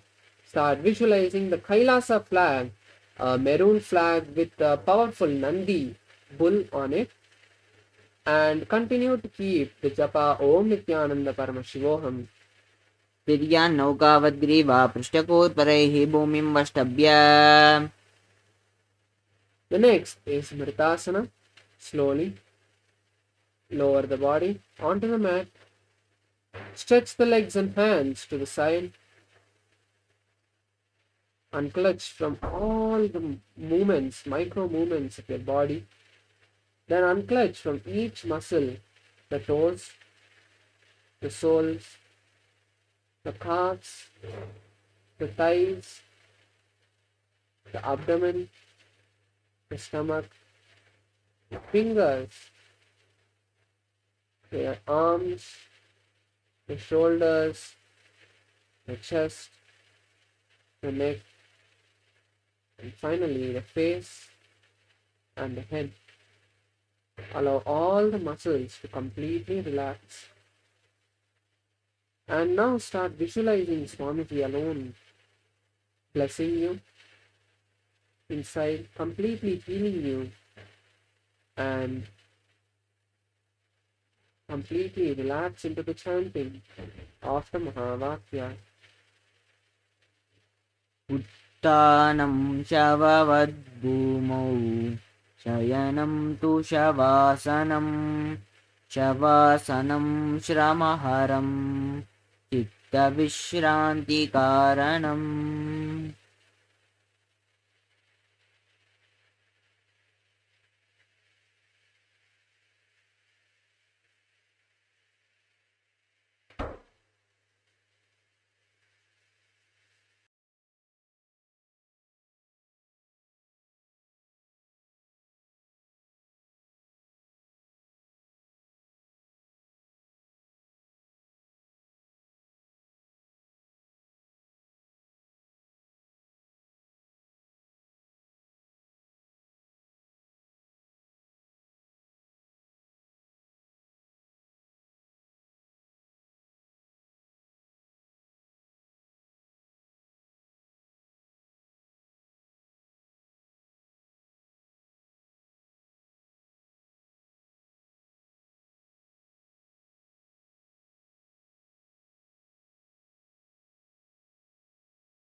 I welcome you all with my love and respects. Let you all open all your three eyes. Om Nithyananda Paramashivoham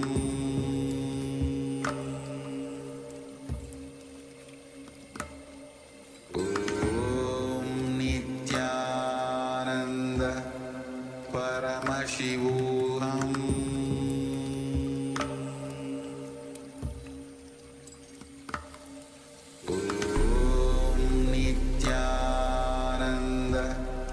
Paramashivoham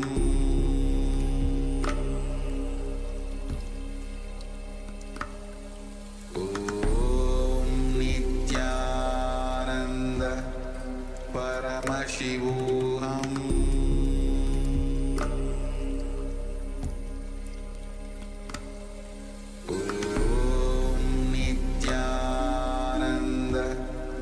Paramashivoham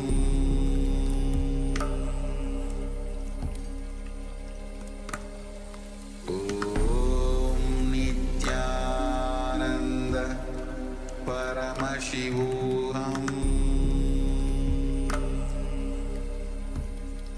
Paramashivoham Om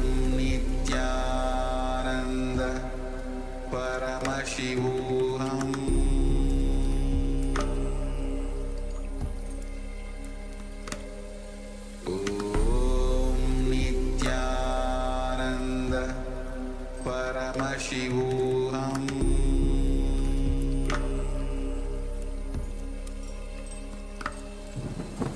Om Nithyananda Paramashivoham Paramashivoham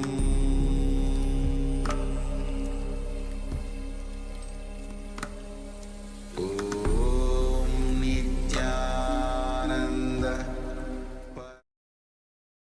Now, slowly come back to your body, bringing awareness to each muscle, your legs, once again, starting from the bottom. Your calves, your thighs, your abdomen, your palms, your forearms, your arms, your shoulder, your chest, your neck, your face and your head. Bringing awareness to the whole body. Slowly bend the knees.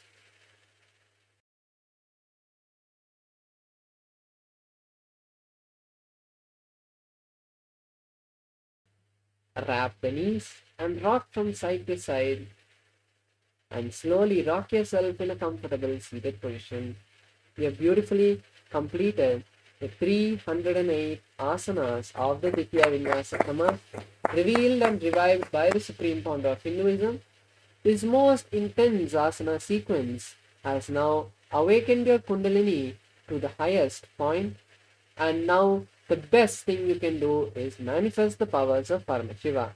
So yes, we are going to be now moving to the next session, where we'll be manifesting the powers of third eye reading, blindfold third eye reading.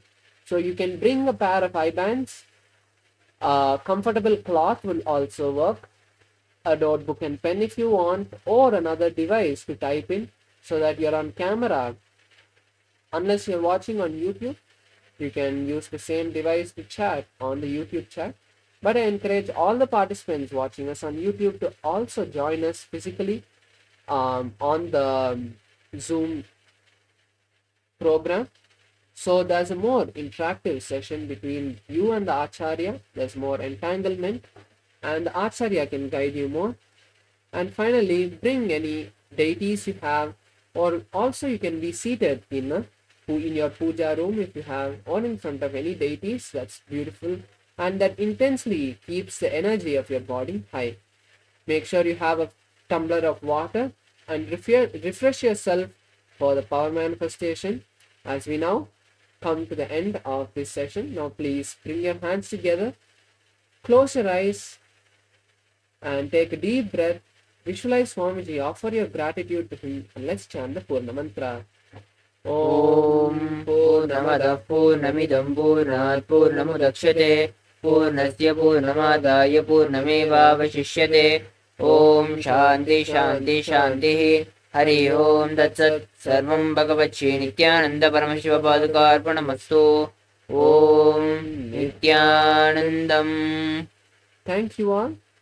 Please stay tuned for the power manifestation. Om Nithyananda Paramashivoham. Om Nithyananda Paramashivoham. Om Nithyananda Paramashivoham. Om Nithyananda Paramashivoham. Om Nithyananda Paramashivoham. Om Nithyananda Paramashivoham. Om Nithyananda Paramashivoham. Om Nithyananda Paramashivoham. Om Nithyananda Paramashivoham. Om Nithyananda Paramashivoham. Om Nithyananda Paramashivoham. Om Nithyananda Paramashivoham. Om Nithyananda Paramashivoham. Om Nithyananda Paramashivoham. Om Nithyananda Paramashivoham. Om Nithyananda Paramashivoham. Om Nithyananda Paramashivoham. Nithyanandam, and welcome to yet another powerful day of Paramashivoham Level 2. We just concluded the powerful Dvitiya Vinyasa Krama Yoga sequence, 308 asanas.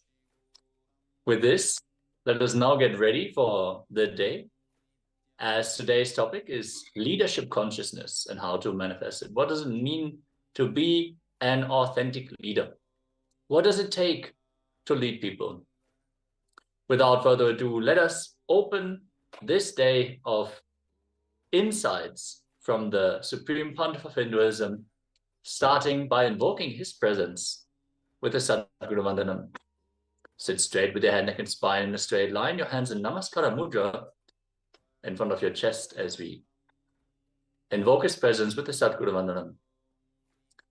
Nithyanandam Paramasukadam Kevalam Jnanamurtim Tvandvatitam Gagana Sarvasham Tattvamasya Laksham Ekam Nityam Vimalamachalam Sarvadi Sakshi Bhutam Bhavatitam Trigunarahitam Sadgurum Tam Namami. Yes, let us now get ready for the power manifestation session. As always, after Nithyananda Yoga, as the Kundalini is awakened, let us use this power, that potential energy that has been awakened in our bodies, and lead it towards what we want to manifest, which is the ultimate Paramashiva. Understand the Kundalini is the driving force of everything that we manifest in our lives. And if we direct it towards the things that we actually want, instead of using it for destroying our lives and the relationships, the wealth, and all the things that we have in our life already. Instead, if we guide it towards manifesting the life exactly how we want it and manifesting the ultimate, then It is a foolproof solution to all the problems that we are facing in our lives. Today, we're going to start by manifesting the power of blindfold reading, which is always the first power that is being manifested every day. So we request all the participants to please have your eye-bands ready. You can use any opaque cloth as long as it's covering your eyes completely. No light should fall into your eyes. Let us all get ready, get our eye-bands, and also have your phone with you so you can record the power manifestation. Understand? Sakshi Praman, the individual experience, is one of the references, the Brahmanas, as per Vedic tradition. Understand, when someone tells you about something great and he demonstrates to you why he is so excited about it, you also catch that excitement. So as the whole context of Paramashivoham, the program, and the experience is to manifest the ultimate, the understanding, the experiential manifestation of Paramashiva, of the divine consciousness in each and every one of us. Let us pay our gratitude by recording ourselves during this power manifestation so we can inspire and enrich people through the Sakshi Pramana, the video recording where we are manifesting the power successfully. Also, when you are sitting and recording your Sakshi Pramana, it will shift your space completely. That is why, for example, when the Supreme Pontiff of Hinduism is initiating people into the Trinetra Tilak, the third eye, it is that he puts them on the stage immediately. The first thing they have to do is to manifest the power 21 times live on stage. So they drop all the self-doubt, self-hatred, self-denial about, oh, whether they can manifest this power. Will it manifest for me? Am I prepared enough? Did I do enough yoga? Did I do enough puja? Did I do enough body cleansing? All these requirements are merely dust in front of the feet of the master, which he can just simply wipe away. Understand? Whatever we did to destroy our lives, the moment we decide to align and surrender to the Guru, it is for him just a very small action to make all that redundant. So when we sit and manifest the power, what we actually do is we open up to Paramashiva. We decide, okay, Paramashiva, I know you exist. I know you are my higher self. Let me take this time and manifest you. It is not about, okay, I'm rolling a coconut. Okay, I'm seeing something with my eyes blindfolded. All this is just the side effect of the manifestation of the oneness with Paramashiva. With this small introduction, let us now, without further ado, enter into the power manifestation itself. I hope all the participants have brought their eye-bands now. Let us first cover the Shastra Pramana, the scriptural reference, which refers to the power of third eye reading. The Shastra goes as follows. Kapalantar manonyasya tishtan milita lochanaha kramena manaso dartyat lakshaye lakshyamuttamam.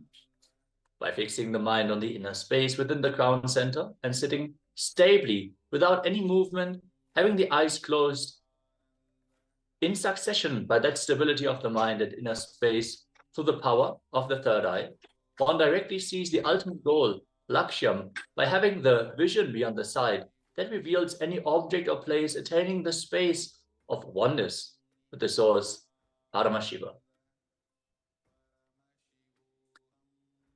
Beautifully, this Shastra Pramana refers to the manifestation of the third eye, where not only it covers the fact that the vision beyond sight is possible, but also that the manifestation of the ultimate goal is achieved through this process.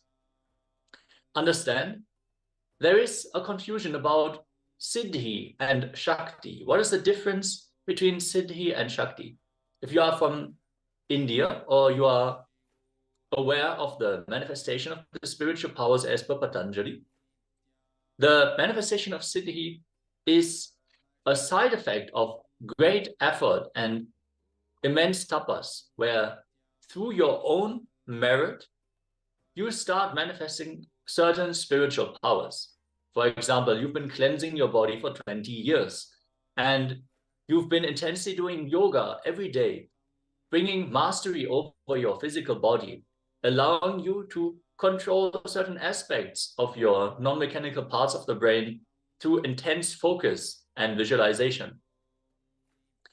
These powers, where you can, for example, read someone's mind or move the matter, as in the power manifestation of consciousness over matter, as these powers are not rooted in the oneness experience, you start associating them with your ego if you are not careful in the manifestation. That is why Patanjali refers to them as a distraction to the manifestation of the ultimate goal, which is enlightenment, the non-dual experience, where you understand that you are Paramashiva.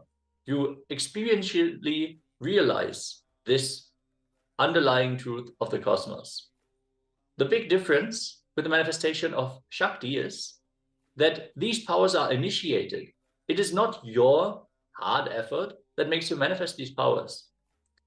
Whenever we feel that we worked so hard and achieved something, we associate ourselves with the result. When you work out for 3 years and you build a lot of muscle, you know, yes, I built this body. This is the body that I built.